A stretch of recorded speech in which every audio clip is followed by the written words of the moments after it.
आमचे channel subscribe करण्यासाठी subscribe बटनवर click करा आणि आपल्याला नवीन व्हिडिओचे नोटिफिकेशन मिळण्यासाठी घंटीवर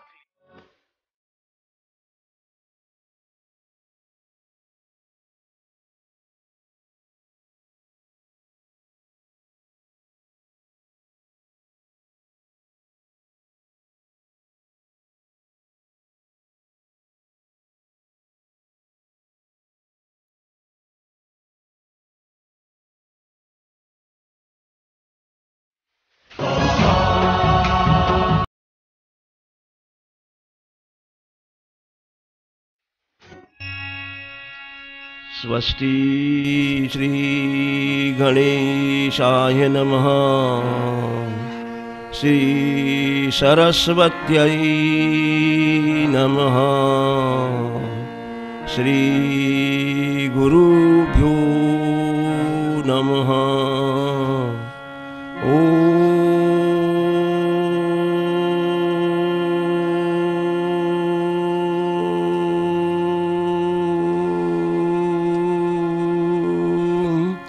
नमो भगवते वासुदेवाय।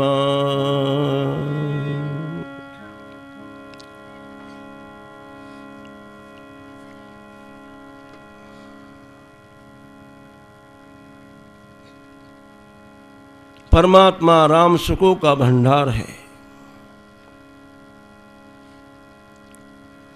सुखरूप एक परमात्मा ही है।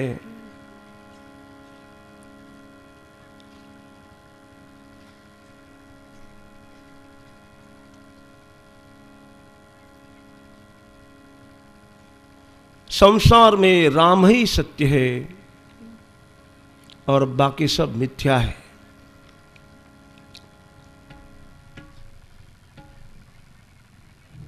गहने सत्य है या सुवर्ण सत्य है,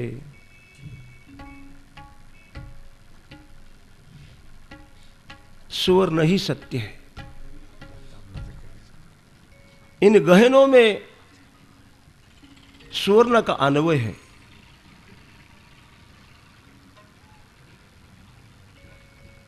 भक्त के जीवन में साधन करते करते चित्त बहुत विशुद्ध हो जाता है।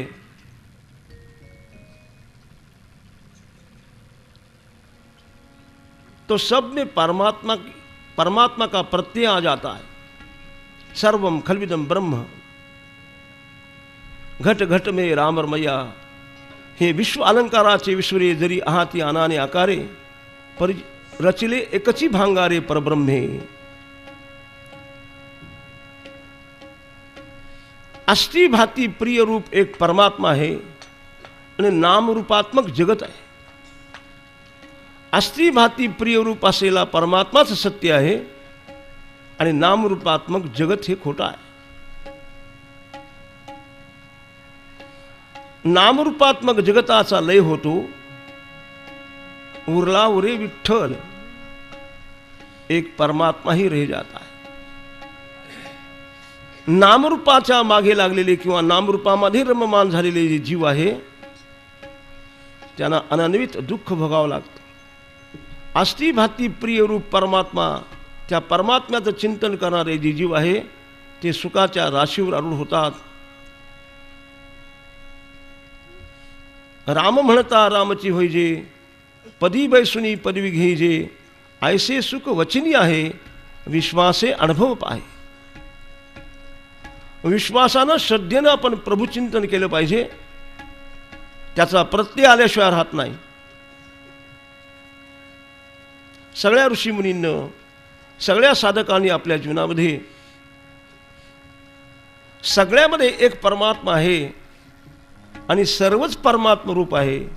सर्वच परमात्मा रूप आहे ही भक्ती आहे आणि सर्वांच्या मध्ये एक परमात्मा है, ये ज्ञान है। ज्ञान और भक्ति में कोई अंतर नहीं, फर्क इतना ही है। भक्त को सब जगत परमात्मा रूप दिखता है और ज्ञानी को सब में परमात्मा दिखता है, दोनों एक ही है। पर ज्ञान संपादन करने से अभिमान पैदा हो जाता है और अभिमान मनुष्य का विनाश कर देता है। अभिमान से मनुष्य का पतन हो जाता है। म्हणून भक्तिशास्त्रामध्ये सर्वत्र ओतप्रोत परमात्मा आहे अशा प्रकारचा प्रत्यय, अशा प्रकारचा अनुभव, नटलेलं जगत जगत नसून हा एक परमात्माच आहे असा भाव भक्ताचा होतो। त्याला जगत दिसत नाही। ज्ञानाच्या भूमिकेसंबंधी मी आपल्याला बोललो होतो की पदार्थाभाविनी आणि तुरिया ही शेवटची जी अवस्था आहे किंवा ज्ञानाची भूमिका आहे, पदार्थाभाविनी नामाची जी भूमिका आहे त्या भूमिकेवर भक्त आरूढ होतो। त्याला जगत दिसत नाही, त्याला सर्वभूती पाहे एक वासुदेव, सर्वभूती पाहे एक वासुदेव, सर्वभूती पाहे एक वासुदेव, सर्वभूती पाहे एक वासुदेव। कुसुमी आठाव अहंतेचा, कुसुमी आठाव अहंतेचा, कुसुमी आठाव अहंतेचा, कुसुमी आठाव अहंतेचा। सर्व भूत मात्रामध्ये एको देवो सर्व भूतीशी उढा, सगळ्याच्या अंतरात एक परमात्मा आहे असा परमात्म्याचा प्रत्यय प्रभुचिंतनाने येतो। म्हणून नामस्मरणाचा तो परिपाक आहे। पण जोपर्यंत अहंकार पुसला जात नाही, अहंकार गेला तुका म्हणे देव झाला। देव होण्याकरता अहंकार, नवला अहंकाराची गोठी, विशेषण लगे अज्ञानाचे पाठी, सज्ञानाचे झोंबे कंठी, नाना संकटी नाचवी। अहंकारा ज्ञानी पुरुषाला नाचवतो आणि भक्ताचा अहंकार संपला जातो। प्रभुचिंतनानं बुद्धीचं मार्जन केल्यामुळे, चित्ताचं मार्जन केल्यामुळे, चित्तातल्या सगळ्या दोषाची निवृत्ती केल्यामुळे मनोदोष, विक्षेप दोष, आवरण दोषाचा नाश प्रभुचिंतनानं होतो आणि विशुद्ध चित्तवान पुरुषाला जगामध्ये कुठे भेदच राहत नाही। का म्हणे भेदाभेद, तुका म्हणे भेदा भेद, तुका म्हणे भेदा भेद, तुका म्हणे भेदा भेद, तुका म्हणे भेदा भेद। गेला बाद खंडोनी, गेला बाद खंडोनी, तुका म्हणे भेदा भेद, जवारी असे गेला बाद खंडोनी, गेला बाद खंडोनी, देवतया जवळी असे, देवतया जवळी असे। तुका म्हणे भेदाभेद गेला वाद खंडोनी, भेदही राहत नाही, अभेदही राहत नाही। बरं का, अज्ञानही चांगलं नाही, ज्ञानही चांगलं नाही असं का म्हणत नाही? काळी घार पांढरी घार आपल्याला दृष्टांत माहिती आहे।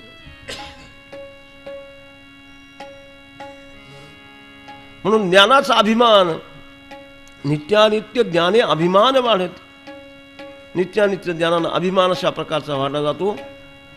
तेव्हा भक्तीमध्ये निरपेक्ष प्रभूचं चिंतन करणे हाच अतिशय महत्त्वाचा भाग। ऋषीमुनीने श्रेष्ठ अशा प्रकारची अवस्था जी संपादन केली, ती निरपेक्ष भगवंताचं भजन करून त्यांनी पदार्थाभाविनी आणि तुरिया या ज्ञानाच्या भूमिकेवर ते आरूढ झाले। असंच आपल्याला आपल्या जीवनामध्ये श्रेष्ठ स्थिती संपादन करण्याकरताच कथा श्रवण करायची। कथेमध्ये खूप मोठी ताकद आहे। जय श्री राम कथा, जय श्री राम, जय श्री राम कथा, जय श्री राम कथा, जय श्री राम कथा, जय राम कथा, जय श्री श्री राम कथा। जिसे श्रवण कर मिट जाएगी, जिसे श्रवण कर मिट जाएगी जन्म जन्म की व्यथा, जन्म जन्म की व्यथा। जय श्री राम कथा, जय श्री राम कथा। जय श्री राम कथा, जय श्री राम कथा, जय श्री राम कथा। राम कथा शशि किरण समाना, संत करहि जेहि पाना। राम कथा शशि किरण समाना, संत चकोर करहि जेहि पाना। राम कथा शशि किरण समाना, संत चकोर करहि जेहि पाना।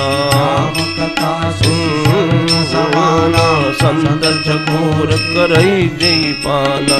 जिसे श्रवण कर मिट जाएगी, जिसे श्रवण कर मिट जाएगी जन्म जन्म की व्यथा, जन्म जन्म की व्यथा। जय श्री राम कथा, जय श्री राम कथा, जय श्री राम कथा, जय श्री राम कथा। जय श्री राम कथा, जय श्री राम कथा, जय श्री राम कथा, जय श्री राम कथा।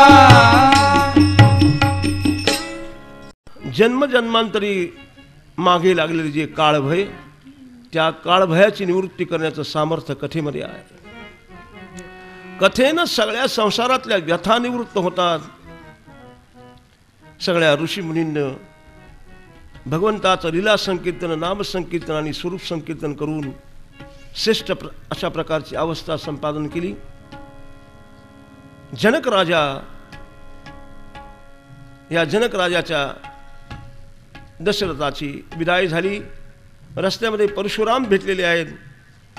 परशुराम ऋषी होते, ब्राह्मण होते, पण शस्त्रास्त्र ठेवले होते. जनक राजा वास्तव क्षत्रिय, पण जनक राजाने मात्र शास्त्र ठेवलं होतं. त्या काळातले हे दोन कॅरेक्टर पाहण्यासारखे होते. परशुरामानं शस्त्र ठेवले, वास्तव ब्राह्मणानं शास्त्राचा अंगीकार करावा आणि क्षत्रियानं शस्त्रास्त्र ठेवावे. पण जनक राजाने मात्र शास्त्र अंगीकारलं आणि परशुरामाने मात्र शस्त्राचा अंगीकार केला.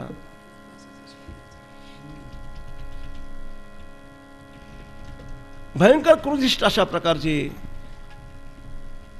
वैष्णव धनुष्य चढवल्यानंतर परशुरामाला कळालं की ब्रह्म का अवतार हो चुका आहे. स्वयं रामचंद्र भगवान विष्णूचा अवतार होता. शक्ती कळाली, दंडवत प्रणाम केलेला आहे. रामचंद्राचं, त्या परशुरामाचं संपूर्ण तेज रामचंद्रामध्ये विलीन झालेले आहे. एक परिक्रमा केली आणि परशुरामजी महेंद्र पर्वतावर निघून गेलेले तपश्चर्या करण्याकरता. ही सगळी वरात किंवा हे सगळं चतुरंगिनी सैन्यासहित हा सगळा समाज चाललेला आहे. हो हो करता करता अयोध्येच्या परिसरामध्ये आलेले आहेत. आनंदाला पारावर राहिला नाही. अयोध्येचे लोक, समाज यांचं स्वागत करण्याकरता अयोध्येच्या बाहेर, ज्याला शिव म्हणतो आपण, तिथपर्यंत सगळी मंडळी आलेली आहेत. सरयू गंगेला वंदन केले, दंडवत प्रणाम केला. गंगेवर आल्यानंतर तीर्थ घेतलेला आहे. हा समाज पुढे नगरामध्ये, अयोध्येमध्ये प्रवेश करणार आहे.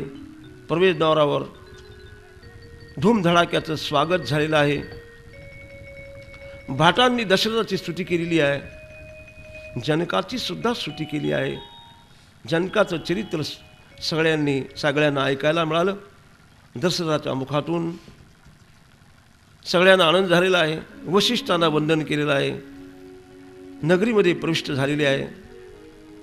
पुढे राजमहालाजवळ आलेली ही सगळी वरात वाजत गाजत खूप मोठा अशा प्रकारचा आनंदोत्सव फार वर्षानं या अयोध्या नगरीमध्ये दशरथाच्या राजवाड्याजवळ होतोय.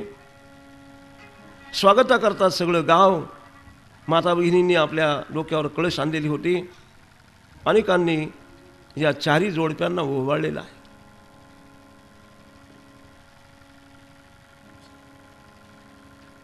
हा आनंदोत्सव साजरा होत असताना बराच उशिरा राजवाड्यातून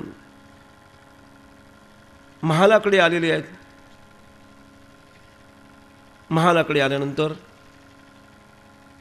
या सगळ्या राण्या ज्या आहेत त्या पुढ्यात झालेल्या आहेत. कौसल्येनं, सुमित्रेनं, कैकेयीनं या चारही बालकांचं औक्षण केलेलं आहे, ओवाळलेलं आहे. आणि नंतर यांनी घरामध्ये प्रवेश केलेला आहे. महालामध्ये सगळे एकत्रित बसलेले आहेत. या सगळ्या मुलींचं ते रूप पाहून सगळे मुग्ध झालेले आहेत.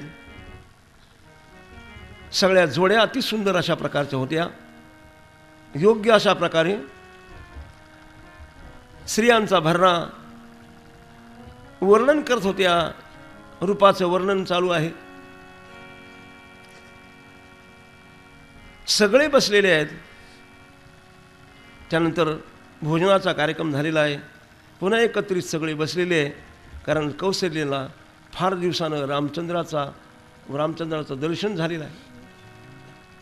रामाला लहानपणापासून कधी बाहेर सोडलेला नव्हता. विश्वामित्रांच्या बरोबर गेला तसा कुठल्याच प्रकारची खबर नव्हती. आता येताना विवाह करूनच आलेला आहे हे पाहून कौसल्येला अत्यंत आनंद झालेला आहे. दोघांना दोन्ही कुशीत घेतलेला आहे, सीतेला आणि रामचंद्राला. दशरथ आलेले आहेत आणि दशरथानं सुंदर विचार मांडलेला आहे.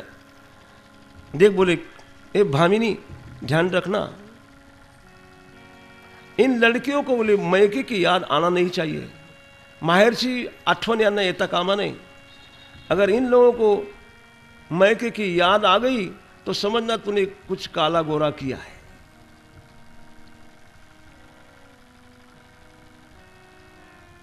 पापण्या जसं डोळ्याला सांभाळतात तसं ह्या मुलींना तू सांभाळ. आणि घरामध्ये दशरथानं जनक राजाचं आणि सुनैना राणीचं खूप वर्णन केलेलं आहे. मानसशास्त्राच्या दृष्टीने सुद्धा जर मुलीच्या बाजूकडे किंवा तिच्या मातापितेची निंदा केली गेली किंवा काही वक्र बोलले गेले तर घरामध्ये काम बरंच मोठं बिघडून जातं. काही ठिकाणी काही माणसं विचार करीतच नाही. दशरथांनी पहिली गोष्ट काय केली असेल तर सुनैना राणी आणि जनकराजाची भयंकर स्तुती केलेली आहे आणि कौशल्येला वॉर्निंग केलेली आहे की याद ठेव म्हटला, या गोष्टीचं ही गोष्ट लक्षात ठेव अशी सूचना दिलेली आहे. आणि दशरथ राजा आपल्या दिवाणखान्यात मध्ये जाऊन बसलेले आहेत. इकडे मात्र सगळेजण आपापल्या कमऱ्यामध्ये गेलेले आहेत, शयन कक्षमध्ये गेलेले आहेत. रामचंद्र आणि सीता बसलेली आहे. सीतेला सुद्धा कमऱ्यामध्ये जाण्याकरता सांगितलंय आणि रामाला मात्र थांबवून घेतलेलं आहे. कौशल्येने कसा कसा वृत्तांत झाला, तू गेला कसा, राक्षस तू एवढा लहान असताना मारले कसे, अनेक प्रकारचा प्रश्न विचारू लागलेली आहेत. माझ्या वाचून तुला करमलं का रे राम. डोळ्यामध्ये अश्रुपात होत आहेत. रामचंद्राला अगदी जवळ बसून घेतलेलं आहे. रामचंद्राच्या अंगावर खांद्यावर हात फिरवलेला आहे कौशल्येनं आणि प्रेमानं ती अनेक प्रकारची ताडका मारी वाच आहे का. जबत राम हे बटन दाबले तर सगळा घोटाळा होतो. जबत राम ब्याही घर आए, जबत राम ब्याही घर आए. कृष्ण स्वागतम कृष्ण शरणागतम कृष्ण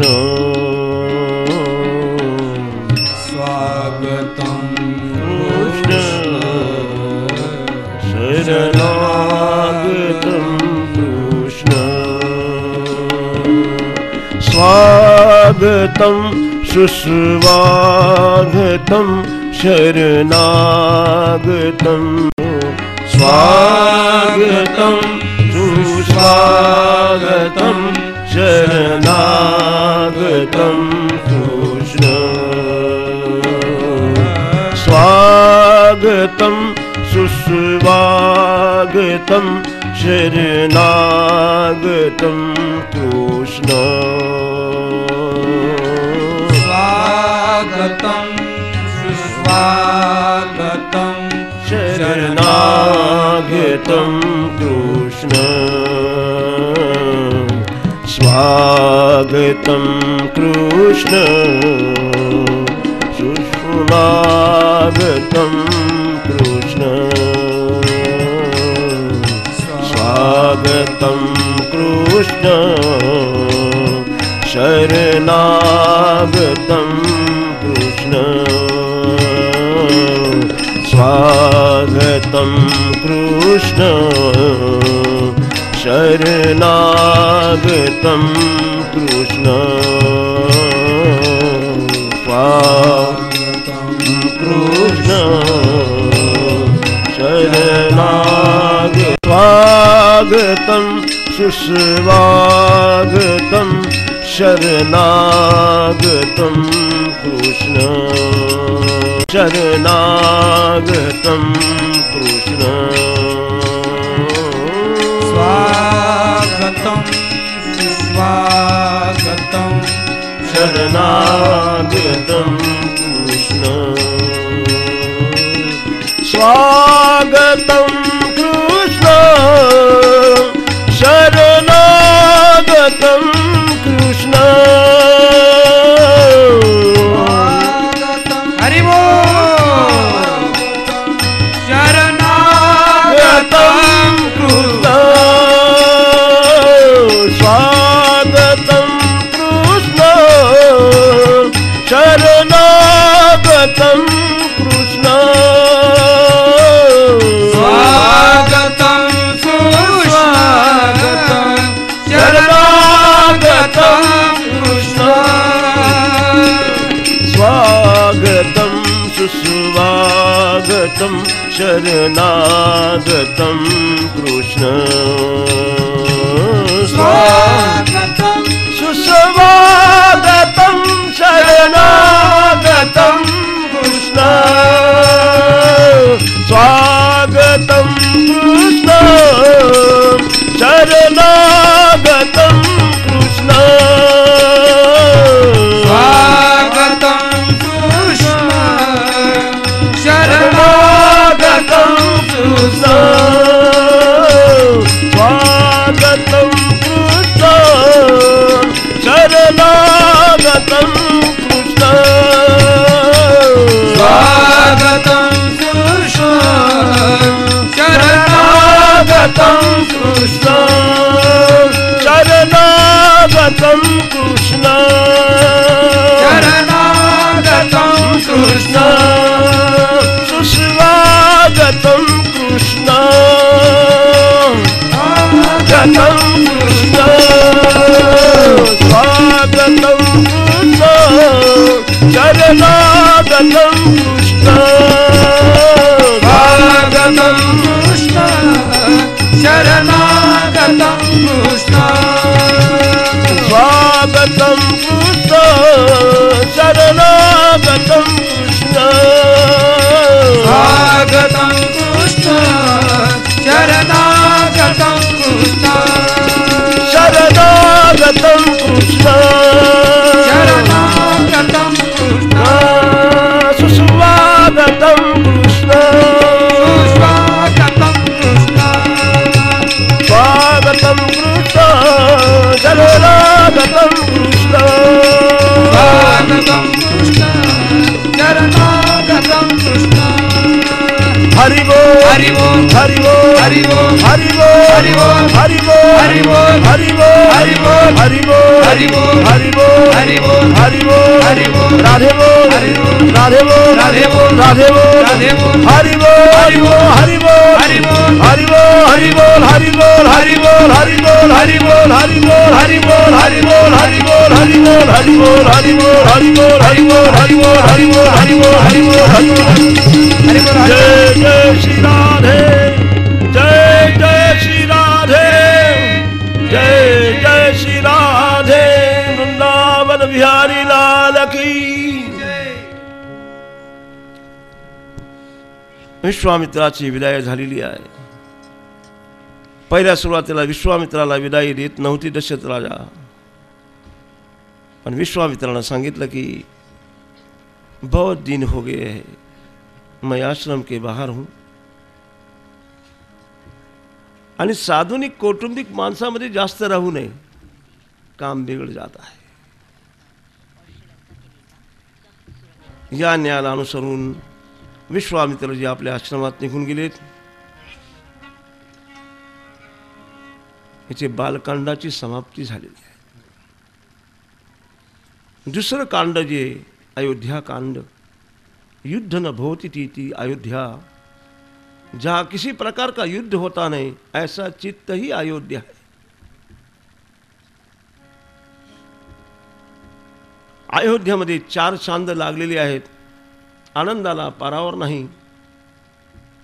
पण सुखस्यानंतरम दुःखम, दुःखस्यानंतरम सुखम, सुखानंतर दुःख असतं, दुःखानंतर सुख असतं, हा न्यायच आहे। रस्त्याने चालताना चढा असतो, कधी उतार पण असतो। तसं माणसाच्या जीवनात देखील कधी सुख असतं, कधी दुःख असतं। सुखदुःख जे भोग आहेत हे प्रारब्धानुसार मनुष्य भोगत असतो। आपणच केलेलं पाप पुण्य आपल्याला भोगायला येतं, परंतु माणसं दुसऱ्याला दोष देतात। त्यांनी असं केलं, त्यांनी असं केलं, माझ्या आईनं बिघडवलं, माझ्या बापाने बिघडवलं, माझ्या भावाने बिघडवलं।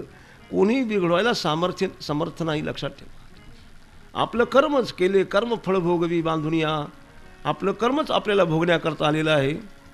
इतरांना दोष देण्यात काहीच अर्थ नाही। काय माणसं देवाला दोष द्यायला निघतात। देवाने आमचं काय चांगलं केलं? अरे तुला चांगला केला, काना चकना लुळा लुंगडा केला नाही तुला, हे चांगलं समजतो। देवाची फार कृपा आहे।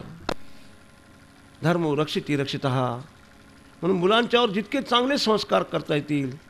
काही माणसं जीवनामध्ये काचोरी होईपर्यंत कष्ट करतात। कशा करता म्हणजे मुळाबाळा करता, घरदार बंगले घोडे सगळ्या प्रकारची व्यवस्था करून ठेवलेली असते। मुलं मात्र आयत्या पिठावर रेगोट्या उडवून वाटेल ते करतात। आपण पाहतो समाजामध्ये ही गोष्ट। पण आईबापाचं मोठं कर्तव्य जर का असेल, पहिली गुरु जर कोण असेल तर माता गुरु आहे सगळ्यात श्रेष्ठ। उपाध्यायन दशाचार्य आचार्यानाम शतम प्रीत्या पिता, आणि आई बापापेक्षाही 1000 पटीने श्रेष्ठ आई आहे असं शास्त्र सांगतंय। म्हणून आई सगळ्यात मोठा गुरु आहे। म्हणून मातेने मुलांच्यावर खूप चांगल्या प्रकारचे संस्कार केले पाहिजे, म्हणजे वृद्धाश्रमात जायची वेळ यायची नाही। दुसरा महत्त्वाचा भाग, लालनात बहुदोषा ताडनात बहुगुणाः। मुलांचं लालन करणं, अतिशय लाड करणं। काही कुटुंबामध्ये तो मुलगा स्पाईल झालेला आहे। एकदा एका कुटुंबामध्ये मुलाचा इतका लाड करायची माता, काय पाहिजे ते। वडील तर बाहेरच असतात कामामध्ये, आईजवळ असलेला मुलगा मुलाची इतकी लाड करावी। मुलगा शाळेत जाऊ लागला, शाळेत गेल्यानंतर कोणाची तरी पेन्सिल चोरून आणायचा, कोणाची तरी वही चोरून आणायचा। बरं झालं म्हणले आणली तू, तुला कामाला लागते ना, तुला नव्हती वही, बरं केलं म्हटला। खत पाणी घालू नये, 2 तोंडात माराव्यात। खरी आई आहे ती। अहिल्याबाईनं आपल्या मुलाला हत्तीच्या पायाखाली दिलं, लक्षात ठेवा। ब्राह्मणांचा अपमान करीत होता, ब्राह्मणांना शिव्या देत होता, म्हणून अहिल्याबाईने आपला एकुलता एक मुलगा हत्तीच्या पायाखाली स्वतःच्या डोळ्या देखत दिला। खरी माता आहे ती। म्हणून मुलांच्यावर चांगले संस्कार करणं गरजेचं आहे। तो मुलगा अशा प्रकारे छोट्या चोऱ्या करता करता तो दरोडे घालू लागला, चोऱ्या करू लागला। एक दिवस पकडला गेला, खून पण केला त्यांनी। पकडला गेल्यानंतर त्याला कोर्टात नेलं, त्याला जन्मठेपेची शिक्षा झाली। नाही शेवट त्याला फाशीची शिक्षा झालेली आहे। फाशीची शिक्षा झाल्यावर विचारलं जातं काय इच्छा आहे म्हणले शेवटची। बस मेरी कोई इच्छा नहीं, मेरी माँ को मुझे मिलना आहे. त्या आईला बोलवले कोर्टात. त्या मुलाने त्या आईचा गालच तोडून घेतला दाताने. जी आई त्या मुलाचा मुका घेत होती त्या आईचा गालच तोडून घेतला. इसने मुझे बिगाड़ा, यही कारण है. बचपन में चोरी किया, ये बोलती थी लेके आओ जो भी लेना है. म्हणून मुलांच्यावर चांगले संस्कार करण्याची गरज आहे. जर संस्कार केले नाही तर आपलं वृद्धापकाळात आपलं जीवन भग्न होण्याची शक्यता आहे. म्हणून संपत्तीपेक्षा संस्कार अतिशय महत्त्वाचे आहेत.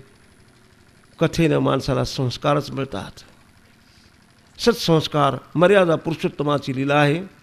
सीता अत्यंत मर्यादेने संपूर्ण कुटुंबामध्ये वावरते आहे. सगळ्यांची हवीहवीशी झाली आहे, प्रिय झाली आहे, कामप्रिय आहे, नुसतं कातडं प्रिय नाही.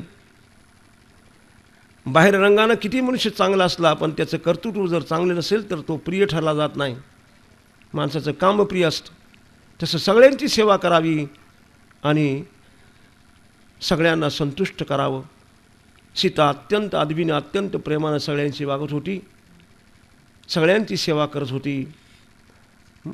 दशरथाची आणि कौशल्याची सेवा करत होती. रामचंद्राला आनंद होत होता, सगळ्या प्रजेला आनंद होत होता. यांचं हे दाम्पत्य जीवन स्वतंत्र महालामध्ये राहत होते सीता आणि राम. एक दिवस नारद आलेले आहेत रामचंद्राच्या या ग्रस्त आश्रमामध्ये, म्हणजे घरामध्ये आलेले आहेत. नारद आल्यानंतर रामचंद्राकडे गेलेले आहेत. रामचंद्रानं पाद्यपूजा केली, जमिनीवर डोकं ठेवून नारदांचं स्वागत केलेलं आहे, वंदन केलं आहे. श्री संताची माथा चरणावरी साष्टांग हे करी दंडवत केलेलं आहे. घरी कुणी साधू ऋषी मुनी कुणी जर आलं, ब्राह्मण आला तर आपलं घर सौभाग्यवान आहोत आपण असं समजा. रामचंद्रानं खूप स्तुती केली आहे नारदाची. हे मुनी आप क्यों पधारे. नारद रामचंद्रांना संकेत करण्याकरता आले होते, सचेत करण्याकरता आले होते. पुढे दशरथ राजा रामचंद्राला गादीवर बसवणार आहे ही गोष्ट नारदांना माहीत होती. नारद एवढ्याकरता आले, देवादिकांनी नारदाला पाठवलं ते एवढ्याकरता की रामचंद्राला सांगा की आपण गादीवर जर बसला तर ह्या राक्षसांचा नाश कोण करील. नारदाने सगळा इतिहास सांगितलेला आहे. रामचंद्रानं तो ऐकलेला आहे. बोले नारद, ऐसी कौन सी बात है कि जो छिपी है मेरे लिए, ये तो मैं सब जानता हूँ. बोले ये मेरे ध्यान में है. सामान्य मनुष्य विसरतो, चांगल्या भोगामध्ये माणसं सगळं विसरून जातात. देव विसरतो, धर्म विसरतो. रामचंद्र म्हणाले ये तो मैं सब जानता हूँ, मुझे याद है. बोले मैं किस लिए भूतल पर अवतरित हुआ हूँ मुझे मालूम है. मग नारद म्हटला, नारदांनी सांगितलं की मला देवादिकांनी पाठवलेलं आहे म्हणून आपल्याला सांगण्याकरता मी आलेलो आहे. रामचंद्र जगात अशी कोणती गोष्ट की मी जाणीत नाही. स्वागत झालेले नारदानं रामचंद्रानं नारदाचं खूप स्वागत केलेलं आहे. आम्ही किती भाग्यवान आहात म्हटलं. आमच्या ग्रस्त आश्रमामध्ये कुटुंबामध्ये आपण आला, आमचं अंगण पवित्र झालं, आमचं घर पवित्र झालं. नारदाची स्तुती करत होते. नारद म्हणाले, प्रभु आप कौन है ये तो मैं जानता हूँ. तुम्ही उलट मला म्हटले मोठा म्हणता, तसं नाही आहे म्हटलं. आप तो स्वयं नारायण है, ये तो मैं भी जानता हूँ.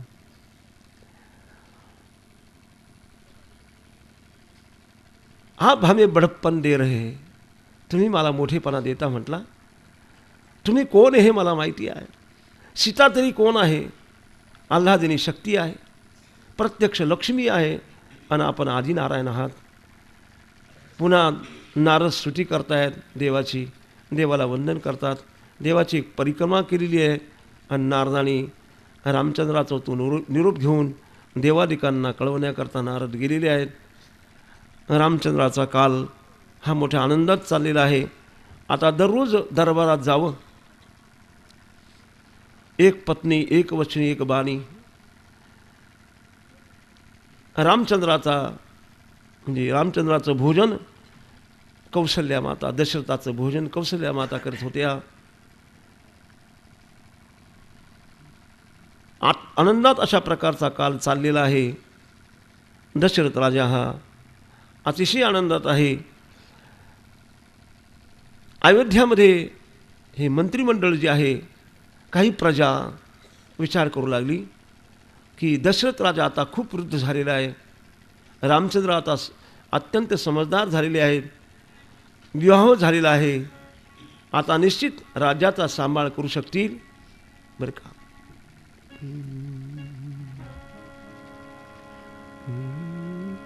धन्य धन्य गिरिराज कुमार, धन्य गिरिराज कुमारी.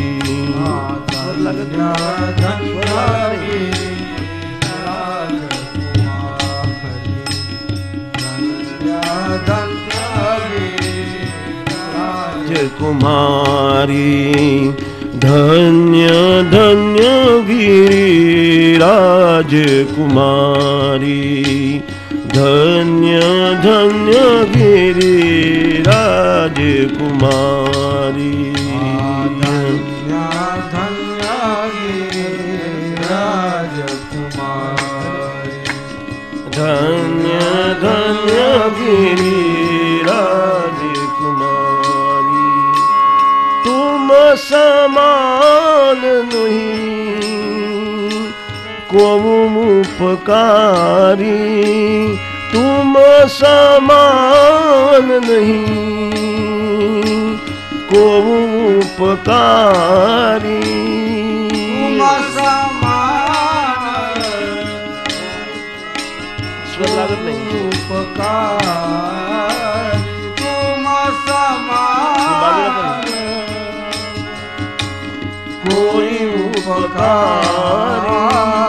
धन्य धन्य गिरिराज कुमारी, धन्य धन्य गिरिराज कुमारी, धन्य धन्य गिरिराज कुमारी. धन्य धन्य गिरिराज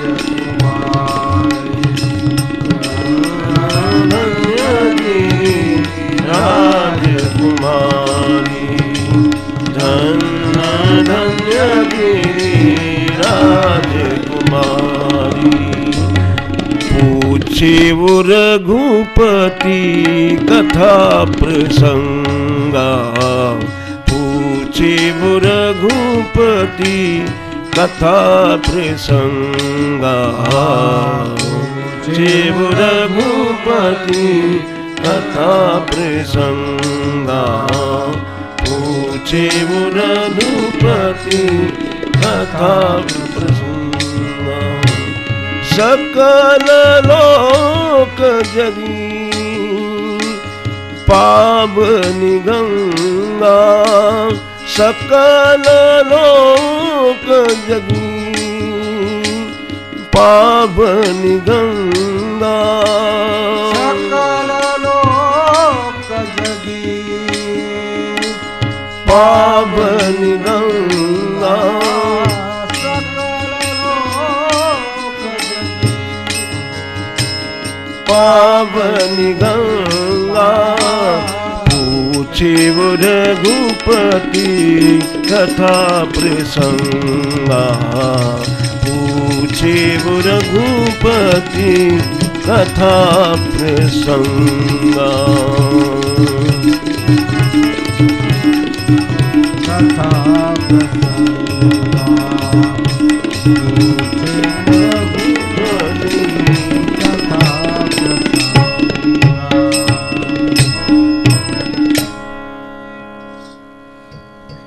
भगवान शिव पार्वतीला रामकथा सांगतायत. हे राजकुमारी तुम धन्य हो. त्याचं कारण तुम्हाला रामकथा विचारते. माझे इष्ट असलेले दैवत राम, त्या रामाची कथा विचारते म्हणून शिवजी तिला धन्यता अशा प्रकारची देतात. ही सगळी कथा भगवान शिव पार्वतीला सांगतायत बरं का. सकल लोक जगी पावनी गंगा, सगळ्या जगाला पावन करणारी ही कथारूपी गंगा तू मला विचारतेस. अतिशय आनंद होतोय आणि कथा सांगतात भगवान शिव. शिवजी ही कथा सांगतायत. आनंदाचे अशा प्रकारचे उत्सव साजरे होत आहेत. दशरथ मात्र रामचंद्र दररोज दशरथाबरोबर दरबारात जात असत. मंत्रिमंडळामध्ये असा विचार ठरला की लवकरच रामचंद्राला गादीवर बसवलं पाहिजे. पण दशरथाला म्हणणार कोण? चक्रवर्ती राजा आहे, धर्मधुरी राजा आहे, अनेक वर्ष चांगल्या प्रकारची गादी सांभाळलेली आहे, सगळे प्रेम करतात, पण आता वृद्ध अवस्था झालेली आहे.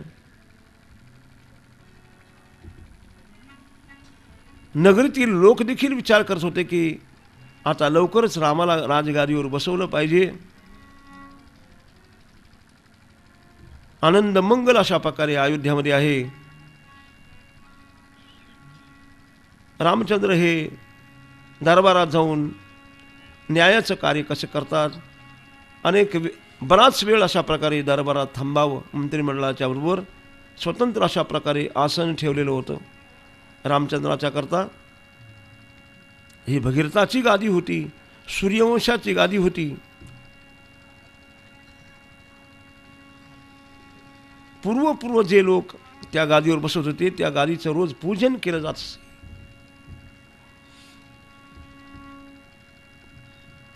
एक दिवस दशरथ राजा हा दरबारात जाण्याकरता निघालेला आहे.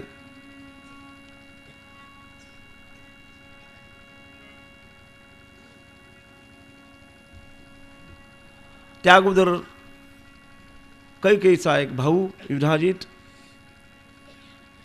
आलेला आहे. त्याचं स्वागत केलेलं आहे. स्वागत केल्यानंतर त्यांनी पृच्छा केलेली आहे. भरत बराच मोठा झाला होता, या भरताला मी कधी नेलं नाही, म्हणून भरताला नेण्याकरता आलेला आहे तो. आणि भरत आणि शत्रुघ्न हे दोघेही कैकेयी देशामध्ये युधाजितचं जिथे राज्य आहे तिकडे गेलेले आहेत.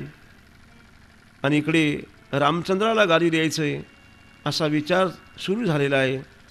दशरथ हा एकदा युधाजित ह्या दोन्ही मुलांना घेऊन गेलेला आहे. फार प्रेमानं त्याने पृच्छा केलेली आहे की बहुत बड़ा हुआ भरत, मुझे ले जाना है उसको. भरताला नेलेला आहे, शत्रुघ्नाला नेलेला आहे. दोघेही बंधू तिकडे गेलेले आहेत. राम आणि लक्ष्मण हे दोघंच अयोध्येमध्ये आहेत.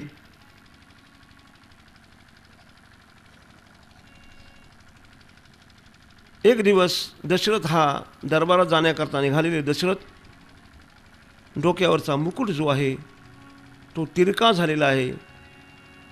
सेवकानं विचार केला की मोठ्या माणसाला एकदम डायरेक्ट तोंडावर सांगावं कसं. बुद्धिमान असलेला सेवक त्याने विचार केला ये टेढ़ा मुकुट अच्छा नहीं.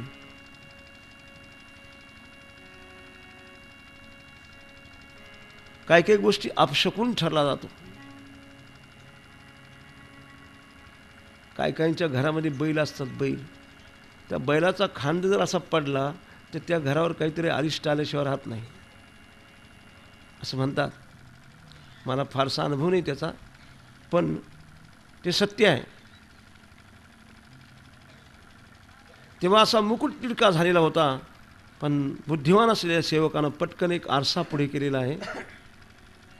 राजन, आरसा पुढे केल्यावर आरसा पाहिला तर तो वाकडा झालेला मुकुट दिसला. पण नुसता मुकुटच पाहिला नाही, आपल्या कानावरचा केसही पांढरा झालेला आहे. हो श्रवण समीप भयसित केसा, मन उदरत वनस उपदेशा. राम सिया राम, सिया राम, जय जय राम. राम सिया राम, जय जय राम.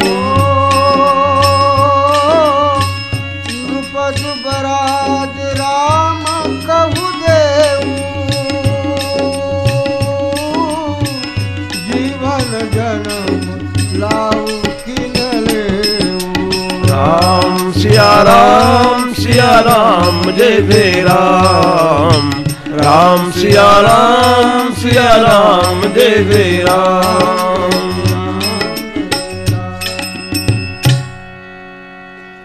तिरका झालेला मुकुट सरळ करता करता दशरथाची दृष्टी आपल्या कानावर असलेल्या केसाकडे गेलेली आहे. कानावरचे केस पांढरे झाले की अतिशय वृद्धावस्था अशा प्रकारचा विचार आहे. एक केस पांढरा झाल्याबरोबर दशरथाने विचार केला की अभी राजगद्दी लड़के के ताबे में देना चाहिए. आपले किती पांढरे होतात तर माणसं हलायला तयार होत नाहीत. म्हणजे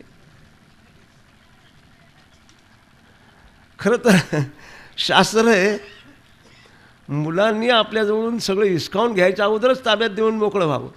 छाना माणूस. काही ठिकाणी तर किती बाकी प्रसंग येतात. सत्संगाचा अभाव असल्यामुळे, चिंतनाचा अभाव असल्यामुळे, शास्त्रचिंतनाचा अभाव असल्यामुळे मनुष्य अशा प्रकारे वागतो.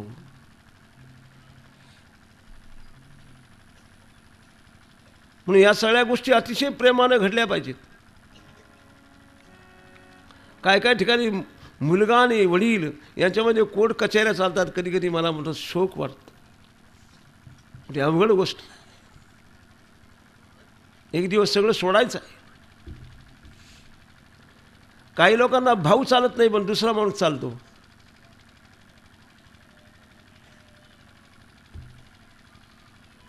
एका ठिकाणी एक रामकथा चालू होती. हायकोर्टाची केस होती. एक सज्जनग्रस्त कथा चालू होती आणि कोर्टाची केस 2 दिवसानं होती. मुंबईमध्ये आलेले आहे. मुरारी बापूची कथा चालू होती. कथेत आल्यानंतर कथा श्रवणाला बसले आहेत आणि कोर्टाची केस 2 दिवस पुढे आहे. केस भावावरच केली होती.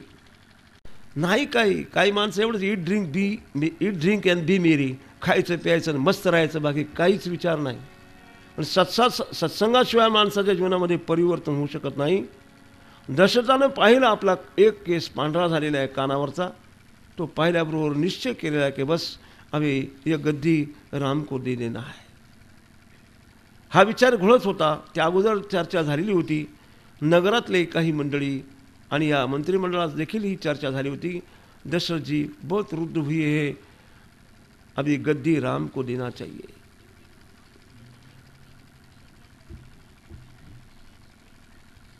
राजकाज चांगल्या प्रकारचं चाललेलं होतं. पुत्रवत सगळ्या प्रजेचं पालन करणारा हा दशरथ राजा दरबारात गेलेला आहे. आणि त्याच दिवशी विचार केला की आपण वसिष्ठांना हा विचार सांगावा. वसिष्ठाला तो विचार सांगितलेला आहे. बोले गुरुजी मेरी ऐसी इच्छा है, राम को गद्दी दिला देंगे, आप मुहूर्त निकालो. वशिष्ठाने सांगितलं, मैं कौन मुहूर्त निकालने वाला हूं. तो आदिनारायण आहे. हा आदिनारायण इथे प्रगट झाला म्हणूनच मी तुमच्या सूर्यवंशाचा कुलगुरू झालो. नाहीतर कुलगुरू होणं किंवा पुरोहित होणं म्हणजे यजमानाचं पाप घेणं आहे म्हटलं. वशिष्ठाने सांगितलं, जब राम जी की इच्छा होगी उसी टाइम वो गद्दी पर बैठेंगे. देवाच्या इच्छेने देव सगळं करणार आहे. सगळं चालतं ते प्रभूच्या सत्तेनं चालतं असं वशिष्ठाने उत्तर वापरलेलं आहे. ठीक आहे बोले, आपकी इच्छा है तो वैसा हो जाएगा. तुमची इच्छा आहे तर म्हटलं तसं होईल. सगळ्या मंत्रिमंडळाला बोलवलेलं आहे. सगळ्यांनी रुकार दिलेला आहे. आणि मग राजगादीवर बसवण्याकरता काय करावं लागेल म्हणजे ती सगळं साहित्य जमवायला सांगितलेलं आहे. सगळ्यांनी एकमुखानं सांगितलं हरकत नाही, रामचंद्राला आपला गादीवर बसवायचं आहे.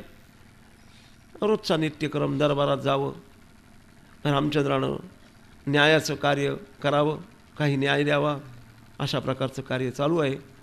इकडे मंत्रिमंडळात निश्चय झालेला आहे की रामचंद्राला गादी द्यायची आहे. सुमंत्राला बोलवलेलं आहे. सुमंत्राला सांगितलं की सगळ्या प्रकारचं 4 समुद्राचं सप्तसमुद्राचं पाणी बरं का, अनेक ठिकाणची मृत्तिका, अनेक पवित्र द्रव्य जी आहेत ती सगळे मागवलेले आहेत.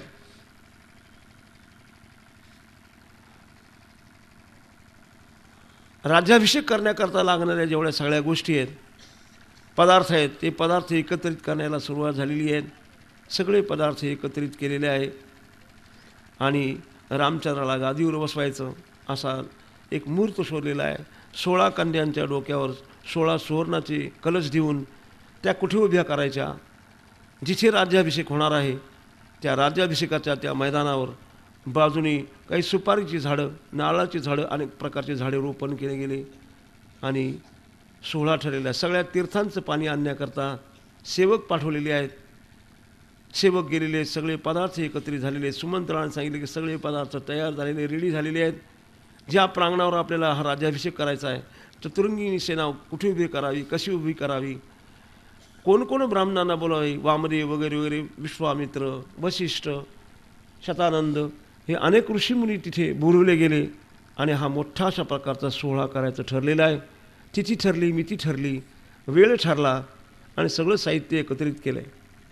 एकत्रित केल्यानंतर आता राज्याभिषेक होणार, रामचंद्राला गादीवर बसवणार. पण दुष्ट प्रवृत्तीची माणसं असतातच समाज म्हटलं की.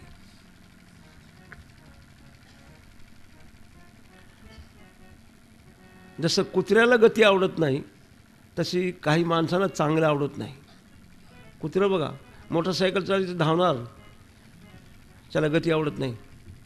तसे काही माणसाला सत्संग किंवा चांगली गोष्ट आवडत नाही, ते त्याच्यामध्ये विघ्न करण्याचा प्रयत्न करणार. कारण दुष्ट प्रवृत्ती जी आहे, चांगल्याला विरोध करण्याचं कामच ते करते. तुका म्हणे सत्यकर्मा भावे साह्य घातलिया भय नरका जाणे. दुष्ट प्रवृत्तीचे जे लोक आहेत ना, ते कुठेतरी विघ्न निर्माण करण्याचा प्रयत्न करतात. तेव्हा इथे सुद्धा दुष्ट नव्हते असं नाही.